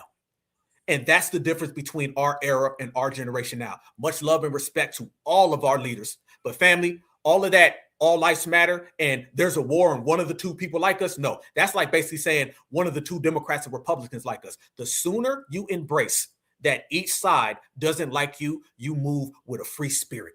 And the free spirit only comes when you acknowledge that both sides are anti-you. It's okay. You're going to be all right. You're going to live, fam. The sun going to come up tomorrow. You still going to be your beautiful foundational Black American self. A lot of Black people, we want to hold on to at least 30% of the world. It hurts people's feelings to really realize that 100% of the world doesn't fuck with us. Why does it hurt our feelings, family? Well, not us. Why does it hurt the community's feelings? Is because if you acknowledge that everybody's against you, then you start to feel, damn, well, what's next? Now, us certifieds, when we realize 100% is against us, that makes us stick our chest out and chin up further. True empowerment comes from knowing and identifying your enemy, even if they're on both sides of the aisle. And it's a good thing. Good. What they say a long time ago, I'm glad I'm Black. I like it rough. I like going through it. I like being in the mud. I love it because that's what makes us who we are. So we're not going to go through the same mistakes of the past. Let me show y'all this as well. This is the propaganda that I speak of, and these are the things that we all break down. Absolutely. This our motherland right here. And this generation, the best thing that we're doing in this generation, family, we're not making the same mistakes of having fake friends. I just named to you two Black Americans that I completely admire, but they made mistakes. Somebody told me the other day, they said, Black Alpha, we can't really deal with people who still have a 1960s pre-immigration mentality. And I said, you know what? That's a great idea. They said, because a lot of times people with the pre-immigration mentality came with, these people are our buddies. All of us, most of us here, family, we're all post-immigration act. So we see the true colors of these people. We're not chasing after a utopia in our brain. So it's hard to really understand the way it is. Look at this, fam. This is what I'm telling everybody. This is what I mean. Iranian leader, U.S. oppresses its Black population. Family, do you think he said that because he cares about Black people? Or is he using propaganda to make America look bad on the world stage? That was nothing more than a propaganda attack to try to make America look bad. That has nothing to do with us. He didn't say that for our benefit, our welfare. He said that for his own political purposes because it's warfare. Family, in war, everybody lying. Let me tell you something. Let me tell y'all this right here. Trust me when I tell you. What he's saying right there about Black people ain't no different than George W. Bush saying that he's there to liberate the people of Iraq. That is it. Because what they're trying to do, y'all, they're trying to get us to turn on America. That's what the Black Panthers used to say. Huey Newton made another mistake. Huey Newton said that they were willing to go and give arms to the Vietnamese to go against the U.S. government. That's blasphemy. Blasphemy, family. Because if you were to go fight on the side of the Vietnamese people, them saying Vietnamese people don't like you. I wish I could play the video. Y'all remember that video with the brothers that were over there in Vietnam and they were talking about how all the Vietnamese people was calling them the N-word left and right, and the Vietnamese women didn't like when the brothers would show up. You remember that, family? They come over here to our country. Fam, if you ever want to know the belief of a country, think about who their immigrants are when they get here. You want to know how Africans feel about us in Africa? Look at how their immigrants come here and treat us. You want to know how Jamaicans and Haitians feel about Black Americans? Look how their immigrants come when they get over here. Asians, the same exact way. Those people weren't trying to be our friends. They're trying to make it look like, boom, Black Americans are back. Because let me tell you something, fam. I'm going to tell you the realest thing in the world. Everybody is afraid of Black Americans. Our freedom fighter energy has been everywhere. See, we don't just fight in the United States of America. It's well documented the work that we done put in all across this country, from pillar to post, from top to bottom. They know about the Deacons of Defense. They know about the Black Panther Party Battalion, the Black Panther Party in the South, the Black Panther Party in Oakland. Y'all know I love Hugh and I love Bobby, but I'm keeping it a buck. They know about our freedom fighter energy, because you got to remember, y'all, when we went to all these different wars all throughout the planet Earth, they were getting first-hand evidence that Black Americans kick ass. So they said, you know what we got to do? We got to try to get Black Americans to feel that we're on their side so they won't come fight us. That's what it's about. It was reverse psychology, family. That's reverse psychology. Think about it, y'all. The Iranians know, I said this before, we said it before on this page before. Family, let's be real. The reason why nobody invades America is because of FBA. Can we be honest, man? I know people get mad at that. The reason why nobody run up on America, because they know there's 50 million of these Black folks that will whoop your ass 3 ways from Sunday. America is protected by 2 oceans and 50 million Black Americans. That's who really protects America. The Asians know that Black Americans ain't nothing to play with, because we fought wars defending America in Asia. The Europeans know that Black Americans ain't nothing to mess with, because we fought wars over there. Remember, World War II, we went over there to liberate some people that got a conflict going on now. Yeah. Remember, Black Americans haven't just fought in America. We didn't just have the Civil War and the Revolutionary War. We fought in all the global wars. So over there on the other side of the planet, they know. People in the Middle East, they be over there saying, man, do you see how them FBAs get busy? I've heard it. I've seen people who are in Iraq, Iraqi soldiers, and they were afraid of the Black Americans, straight up and down. Go to World War II. They were afraid of the Black American battalions. I've seen them say it, fam. I've seen people say, man, them W battalions, nah, the Black ones, hell no. Everybody knows our warrior class. There's this thing and this notion that's been outdated that people believe that Black Americans have only fought inside of this country. Everybody knows how we get busy outside of this country, because we fought everywhere. So the first thing they say is, let's make it look like we're against the oppression of Black folks, so we can convince them to not fight for America, and we ain't got to see them on the battlefield. All of that talk about the Iranians loving us, the Vietnamese never called me the N-word, that was just a hustle to try to get us to not go fight, because they understood if we put our hat in this battle, you gonna lose. So they try to reverse psychology us. Boy, I love chopping it up with y'all. They know what time it is, family. Yeah, the Tuskegee Airmen, the Buffalo Soldiers, they know what it is with us, family. Our freedom fighter warrior class is based in America, but it travels across the world. You name the war, and Black Americans have been over there, and we done handled stuff. Tupac Shakur's godfather, Geronimo Pratt. Geronimo Pratt was doing reconnaissance missions in Vietnam. All my military people, y'all know what a reconnaissance mission is. They dropping you football fields behind enemy lines, and you're getting all of that. He did like 5 or 6 reconnaissance missions by himself in Vietnam. He was doing by himself what whole W battalions couldn't do. You kidding me? Neely Fuller, if I'm not mistaken, was in the Korean War. That's when I believe that he first started kind of penning the compensatory code. You understand what I'm talking about? Bobby Seale was in the Air Force. That's why when you watch a lot of the things with the Black Panther Party in the uniform, that was based on the military. Fam, we got military energy all in us. They know what time it is. The 2 oceans and Black Americans, this is why nobody runs up. Fam, let me tell you like this. If Black Americans really woke up tomorrow and said, we're going to go ahead and leave America, America would get invaded in about 15 minutes. If Russia woke up tomorrow and seen Black Americans weren't in this country, Russia'd be over here. If China woke up tomorrow Hell, if Venezuela woke up tomorrow and seen we weren't here, everybody's invading. It's going to look like Africa in America if Black Americans were gone. That's why they stay away from FBA, because they know how busy we get, fam. They know we certified in these streets, and they know when we certified in these streets, they don't want no problems. It's always been that way. It'll always be that way, and there's nothing anybody can do to change that. And family, let me tell y'all how desperate these people are. These individuals are trying to manipulate the game, a game that they cannot manipulate. Because remember, y'all, we've always been at war. That's why we don't panic when there is a war.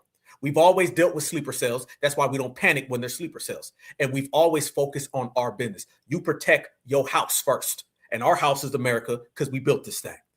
And family, do you know now tethers are getting so desperate that they're starting to try to make it look like Black Americans are really just tethers because tethers came here from the Caribbean and impregnated our grandmothers and then left? They're coming up with the deadbeat dad tether thing. Fam, this is what? Tether lie number 3,059,000. Fam, the tethers have came up with another musty ass lie. I could smell the damn lie. Now you've got tethers saying that really we all have Caribbean in us because their tether fathers and tether grandparents were swimming over here and they were impregnating Black American women and then they're leaving. Fam, let me show y'all. Boy, I can show you better than I can tell you. I ain't lying. Look at this tether woman. And she's saying, particularly, is California in the house? If Cali's in the house, please stand up. They started calling out Cali. They were like, yeah, because in California, a lot of us is Belize because our grandparents was really from Belize. And then they believed and left us. Now they're trying to make it look like we've got hidden tether and Caribbean DNA. Watch this woman. Forehead alert. There they go. Here we are, family. Watch this one. This lady says, we don't talk about this enough. Watch. Is one that is truly American experience is one that is truly unique because here in LA, you have a lot of Black Americans who have Caribbean heritage, right? But they're Black American, but they weren't raised Caribbean because those Caribbean men were swimming across the border, knocking up our grannies and then going back home where they were deported back home. So they really didn't have a choice. But the whole point is that they were leaving entire families in a whole nother country. Like my grandfather, my mom's dad, that's exactly what happened. He swam across the border from Belize, met my grandmother, had multiple kids with her, and then he was deported back home. Like, please. So it's just like when people ask you like, oh, do you have like Caribbean? Are you Caribbean? Do you have Caribbean heritage? Like, yes, you do, but you weren't raised Caribbean. You don't know that culture because you weren't raised with that side of your family. So it's just a unique and very interesting experience. American experience is no, it's a bold-faced lie. If you don't get the hell out of here with that one, family, shout out to California. Certified salute, LA to the Bay. I see Cali in the building. California, shout out to y'all. Because my Cali brothers and sisters was checking this woman. They was checking her. Oh, man, family. They was checking her and all 1,059 inches in circumferences of her forehead. Listen to this. One more time, y'all. One more time.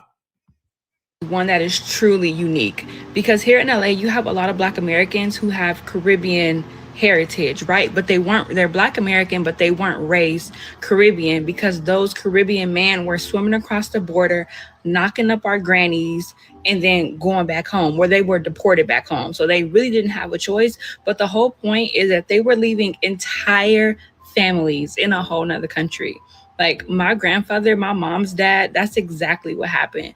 He swam across the border from Belize, met my grandmother, had multiple kids with her, and then he was deported back home. Stop, your ass lying. Both your damn parents is Caribbean. Both your parents. In California, they're from the South. California people are from the South. Everybody knows Californians are from the South. Fam, she trying to make it look like somebody swam from Belize to Cali.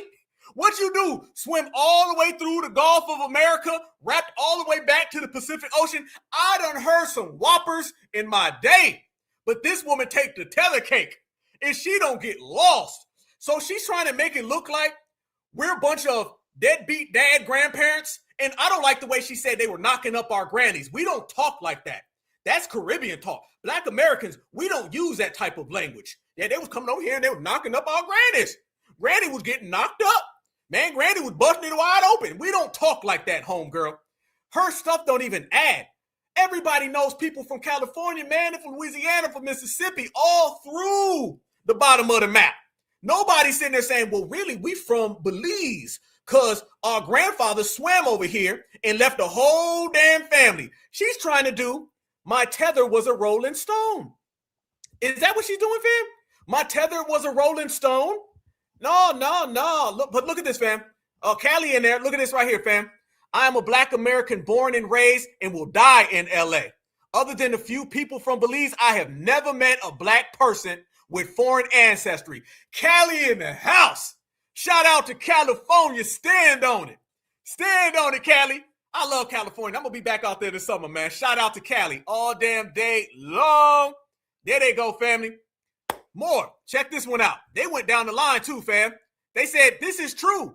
Beyonce has Bahamian heritage and Steph Curry was Haitian heritage. Somebody put in there, the way y'all make things up. This is not confirmed or substantiated. Y'all see what I'm talking about? Y'all see what they doing, fam? Y'all see this? Callie ain't playing them games. This is sad that y'all got to sit there and try to tie yourselves into other people's lineage. That's so sad. That's so sad. What you're really saying is that y'all got all them damn deadbeats, 15 damn kids in the Caribbean. We already exposed that. Them men down in the Caribbean be having thousands of kids. In Africa, too.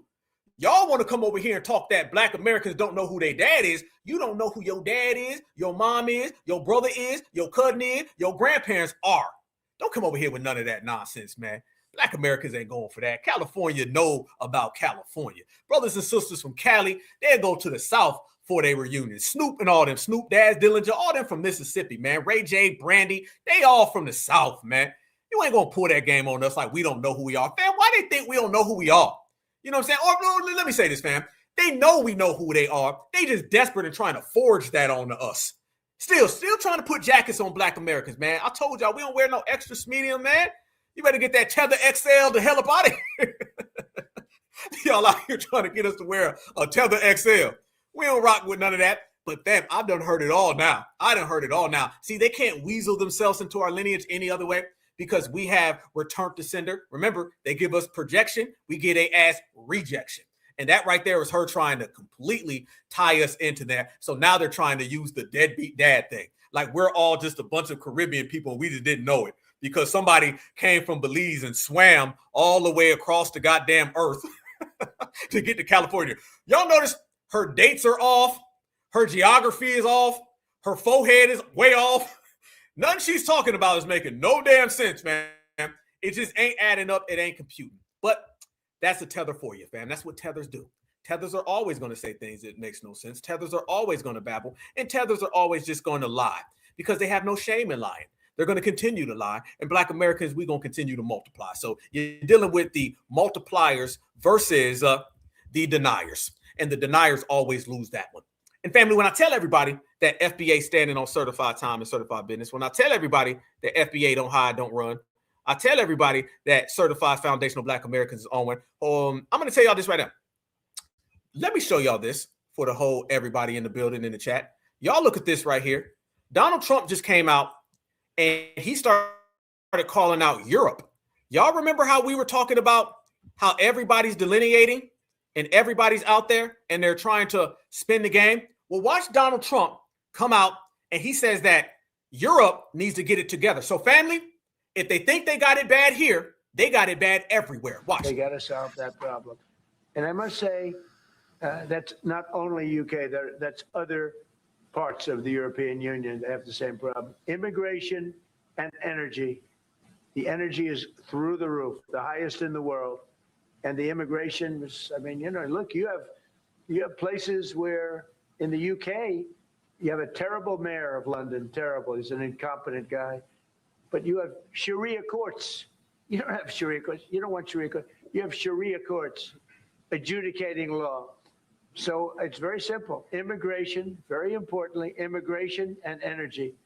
And you bring it back. Otherwise, you're not going to bring it back. Okay. They got it. That is the 100th time Donald Trump has came out and told everybody in Europe to get their act together. So they're delineating and they're running them out. Fam, it's going to get to the point where there's going to be nowhere to go for all these illegals. By the way, did y'all see that now they're already putting up different things that are to stop any form of illegal immigration? I want everybody to notice this, and I'd be remiss if I didn't bring this up to the fam. Let me show y'all. Here we go. Let me pull it up. There they go. There they go. This guy out there, there's a guy out there, and he's saying immediately after all of that situation occurred, now they're saying, well, what we need to do is that we need to go ahead and have a Muslim ban and an Islamic ban and to further the African ban. Okay, look at this right here, family. Let me show y'all this while we're talking, while we're chopping it up, good brothers and sisters. Y'all look at this, my fam. They are now doing what we already knew they were going to do. Now they're telling everybody that they have to go ahead and deal with this. Let me show y'all. Here we go. That was Donald Trump talking, and voila. Look at the screen. Watch. Austin Mass, unaliver, wearing property of Allah sweater with the Quran in the car, unaliving 2 people. Not here to assimilate, here to unalive us. Rep Brandon Gill is right. Total ban on Islamic immigration now. Family, this is where this ends. This is the end game for them people, family. Okay? This is the end game. They're going to ban them. Remember, y'all, and I want everybody to think about this. This makes a hell of a lot of sense, right? Y'all look at this. That ban right there is popping off.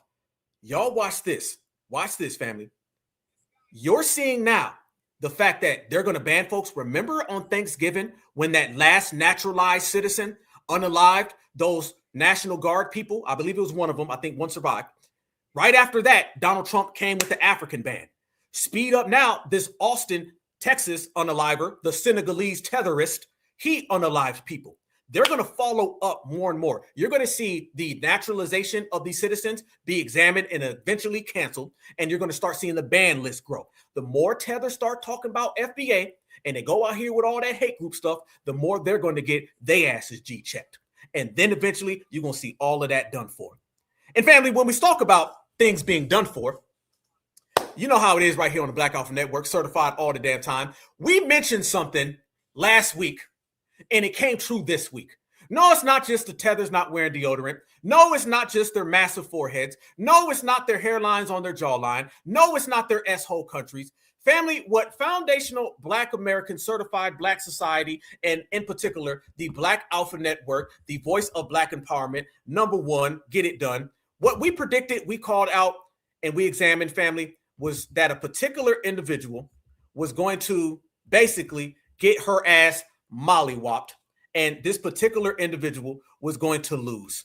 And family, it is my esteemed honor as a certified foundational Black American to go ahead and represent to the fullest and to the maximum, and to let you guys know that there's a person whose wig sits completely at a 45-degree angle. I'm just talking about a terrible, terrible angle that this individual just lost and got her ass kicked and whooped.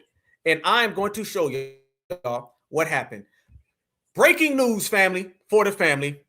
And that is that Jasmine Crockett lost. Yes, indeed. Yes, indeed. Yes, indeed. They threw her and her wig under the goddamn bus. There you go, family. As we talk, she got beat. How many of y'all remember I just showed the clip on Friday of that W woman saying, I'll do anything, but I won't vote for her. It's over for Jasmine Crockett. Jasmine Crockett got redistricted out of her district, thought she was going to run for this office, and her ass lost this right here. Oh, ABK to save the day. ABK don't play. All that sister girl talk, that janky ass wig, and I believe probably some Haitian heritage has been exposed. Jasmine Crockett lost, everybody. It's already came back. You don't represent Black Americans. I don't think you're a Black American, and Black Americans don't rock with you. And that W from your own party got your ass defeated. So ha, ha, ha, you lost, and Black Americans are rejoicing in the crowd, family. Breaking news.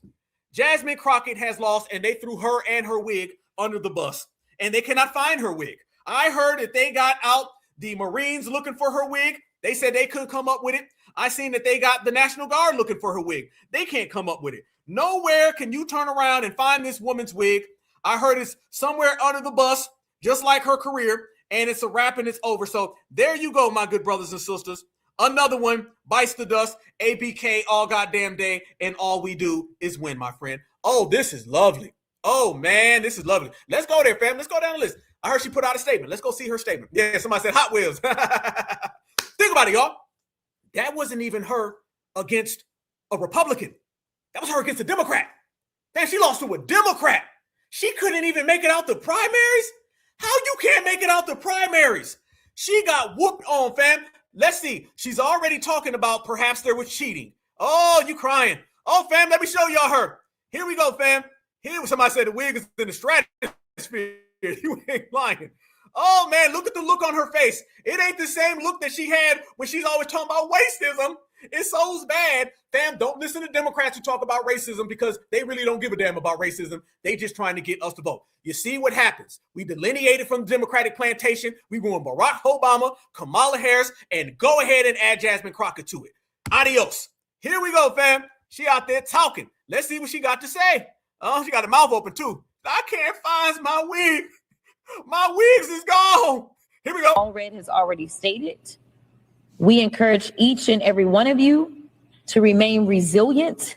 We cannot allow this type of behavior to be rewarded because so long as they know that they can win, even if it means cheating, then they will continue to do it. So I am asking you, I am begging you to make sure that you go ahead and figure out where it is that you are supposed to vote. Stand in line, wait in line. Allred has already stated. Oh, snap, y'all. Uh-oh, one more time. We encourage each and every one of you to remain resilient.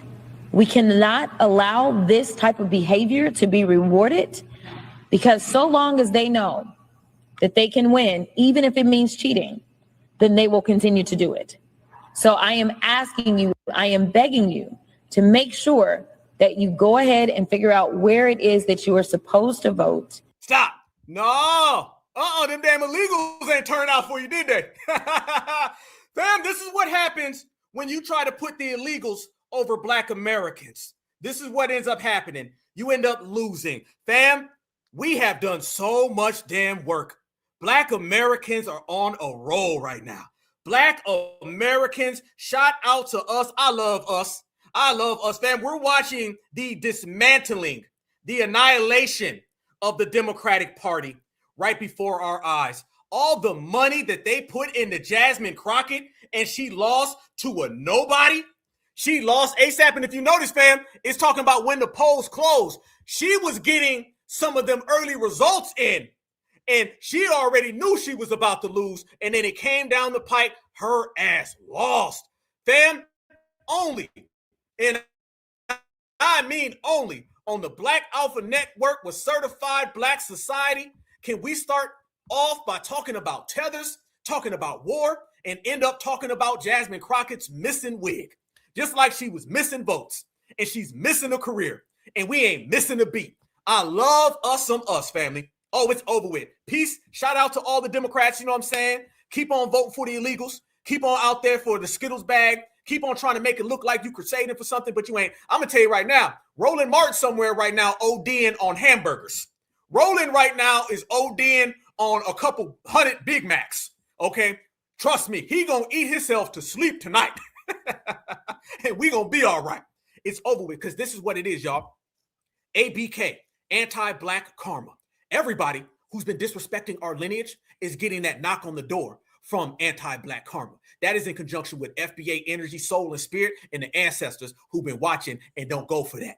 You were running around here and you were disrespecting foundational Black Americans every time you talk. You were running around here and you was caping for all these other people with our name on it. What we've done, fam, we stripped off all them name tags. You know, the name tag that says Black, but the headlines and the paperwork all says everybody else. We done got to the point with that. Delineation shut it down. No longer can you disrespect our lineage. No longer can you tie us into these groups and organizations. And no longer can you have benign neglect towards us. We never rock with Jasmine Crockett. She ain't one of us. The fake sister girl talk ain't go nowhere. And by the way, how did Cardi B endorsement work?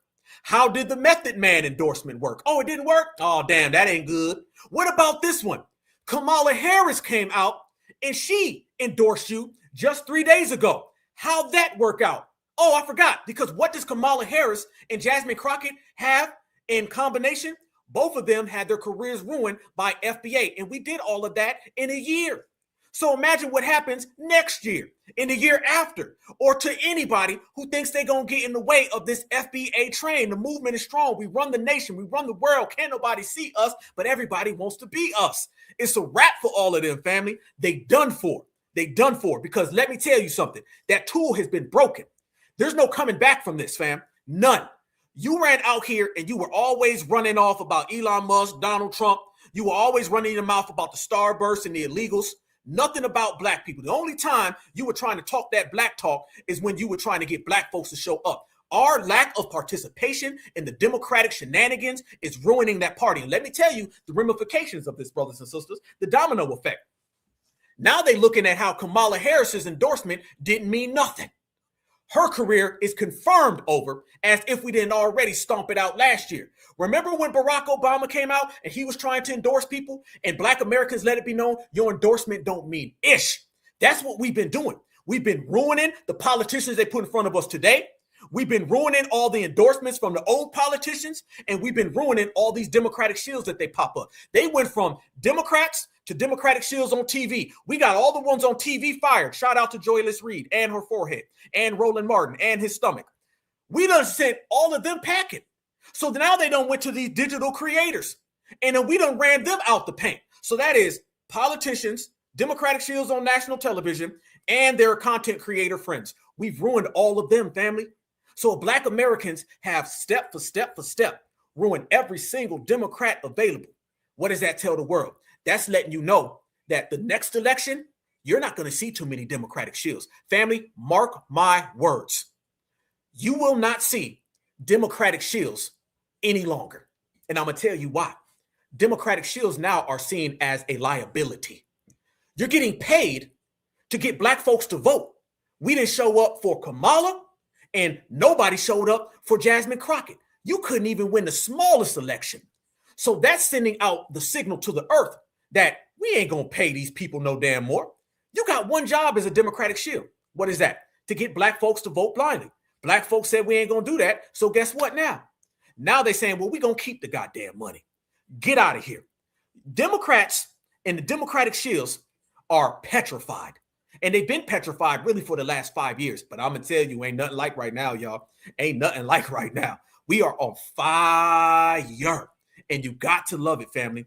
You name the person. And I'm going to tell you right now, we're going to take our show on the road. Who's next, fam? Y'all tell me who's next. Who we going to go to next? Let's just start pointing them out, and we'll just have whole campaigns to shut them down. Who? What you want to go? Hakeem Jeffries, Westmore, you name them. No longer are black Americans going to deal with your punctified Democratic behavior. No longer are black Americans going to deal with your punctified con games. You're not going to use our lineage, use our suffering to cape for illegals. You ain't say nothing about all the black folks who've been unalived by illegals, but you out here dancing in the damn street for Julio Romero Gonzalez, who's a part of a goddamn cartel gang. We see all that. We see it. See, we not like y'all. See, the Democrats, y'all want to live in a world of y'all love them damn liberals and anything they tell you to do. They got that damn battery in your back. Nobody controls us. We are independent, meaning we will check your ass on the right, we will check your ass on the left, and we will do it straightforward every goddamn time. It's over for all of them, fam. Brandon Johnson, yep, gone. I'm telling you, fam, let it be known. If black Americans are certified black society, foundationals, the grassroots, if we don't like you and we deem you as an op to our lineage, we will ruin your career. We will ruin it right in front of you, and there'll be no coming back from it. You don't believe us? You go ask Jasmine Crockett right now, because she done got her damn rude awakening. You ain't gonna be out there talking about the illegals while you sitting there undermining black folks, doing it while you trying to act like a black person.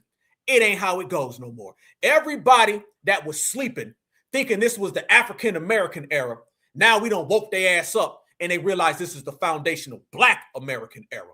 And it's going stronger every damn day, and it's led by all of us certifieds.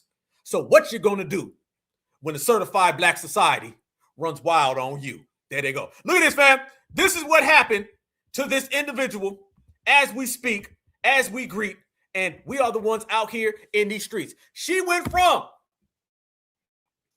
Jasmine Crockett, with the twisted wig sideways, lopsided, to this right here, bald Crockett, broke down, battered, and jobless. Nothing can penetrate this certified, foundational Black American movement. It's getting bigger every single day, and we getting stronger every single way. Congressional Black Caucus, you on the list. NAACP, you on the list. And any COON organization that feels that they want to play them games, we will see your ass front and center. And just like everything in life, FBA always wins. Certified salute to the family. All right, y'all.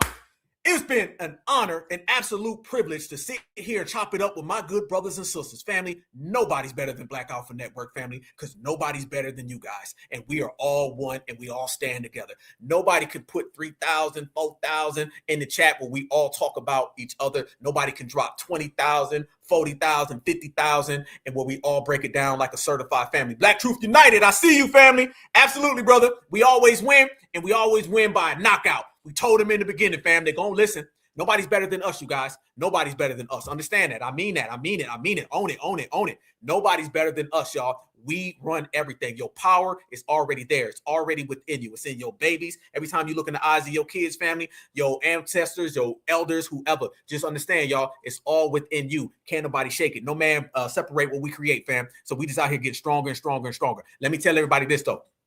Thursday. Special broadcast, family. We're going to do a broadcast about Hidden Color 6. And I'm going to have some of my brothers in here. I'm not going to tell you who. I'm going to have some of my sisters. We're going to have a bunch of guests. We're going to have a party. It's going to be a turn up, fam, because I want everybody to donate to Hidden Color 6, family. I'm going to post a Kickstarter. Make sure somebody can put it in the chat for me. Make sure you do, because we're going to have this celebration. We're going to do it Thursday at 7 o'clock. So I need everybody to come through. I'm going to have some heavy hitters. Some heavy hitters going to come on this broadcast, fam. It's all laid out. We're going to have a big fundraising thing, fam. So we're going to support and get behind Hidden Colors, because like I said before, war in the Middle East, Democratic plantation, done for. Republican plantation, done for. The system of supremacy shattered. Tethers petrified. The block is hot and it's 2026.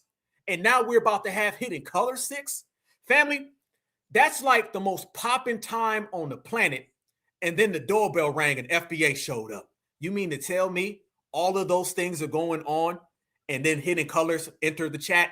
You damn right it did. So we're going to have a phenomenal episode, fam. We're going to have music, breakdowns, everything, man. Y'all going to love it. Bring your popcorn, y'all. And we just going to rock out. We're going to bubble up, man, and just do it our FBA way, man. So they can be out here. They could be hiding. They could be scared. They could do whatever the hell they want to do, man. Just know that we always win, man. And all we do is get it in. So from yo, foundational, Black American brother, Black Alpha, #1 activist, 2 miles certified, 100. We are in here, man. And we always do what we got to do, because all we got is us, man. But guess what? If all we got is us, that's good, because we don't need nobody else. We already won. Certified salute. Peace and love. Peace and love. Peace and love. Everybody smash that like button. I'll see you on the other side. Checkmate, checkmate, checkmate, man. Y'all stay good. And always remember, no matter where you go, no matter what you do, no matter where you are, that black is beautiful and beautiful is always black. Certified salute. Let's go. Everybody knows that all the people don't have liberties. All the people don't have freedom, all the people don't have justice, and all the people don't have power, so that means none of us do.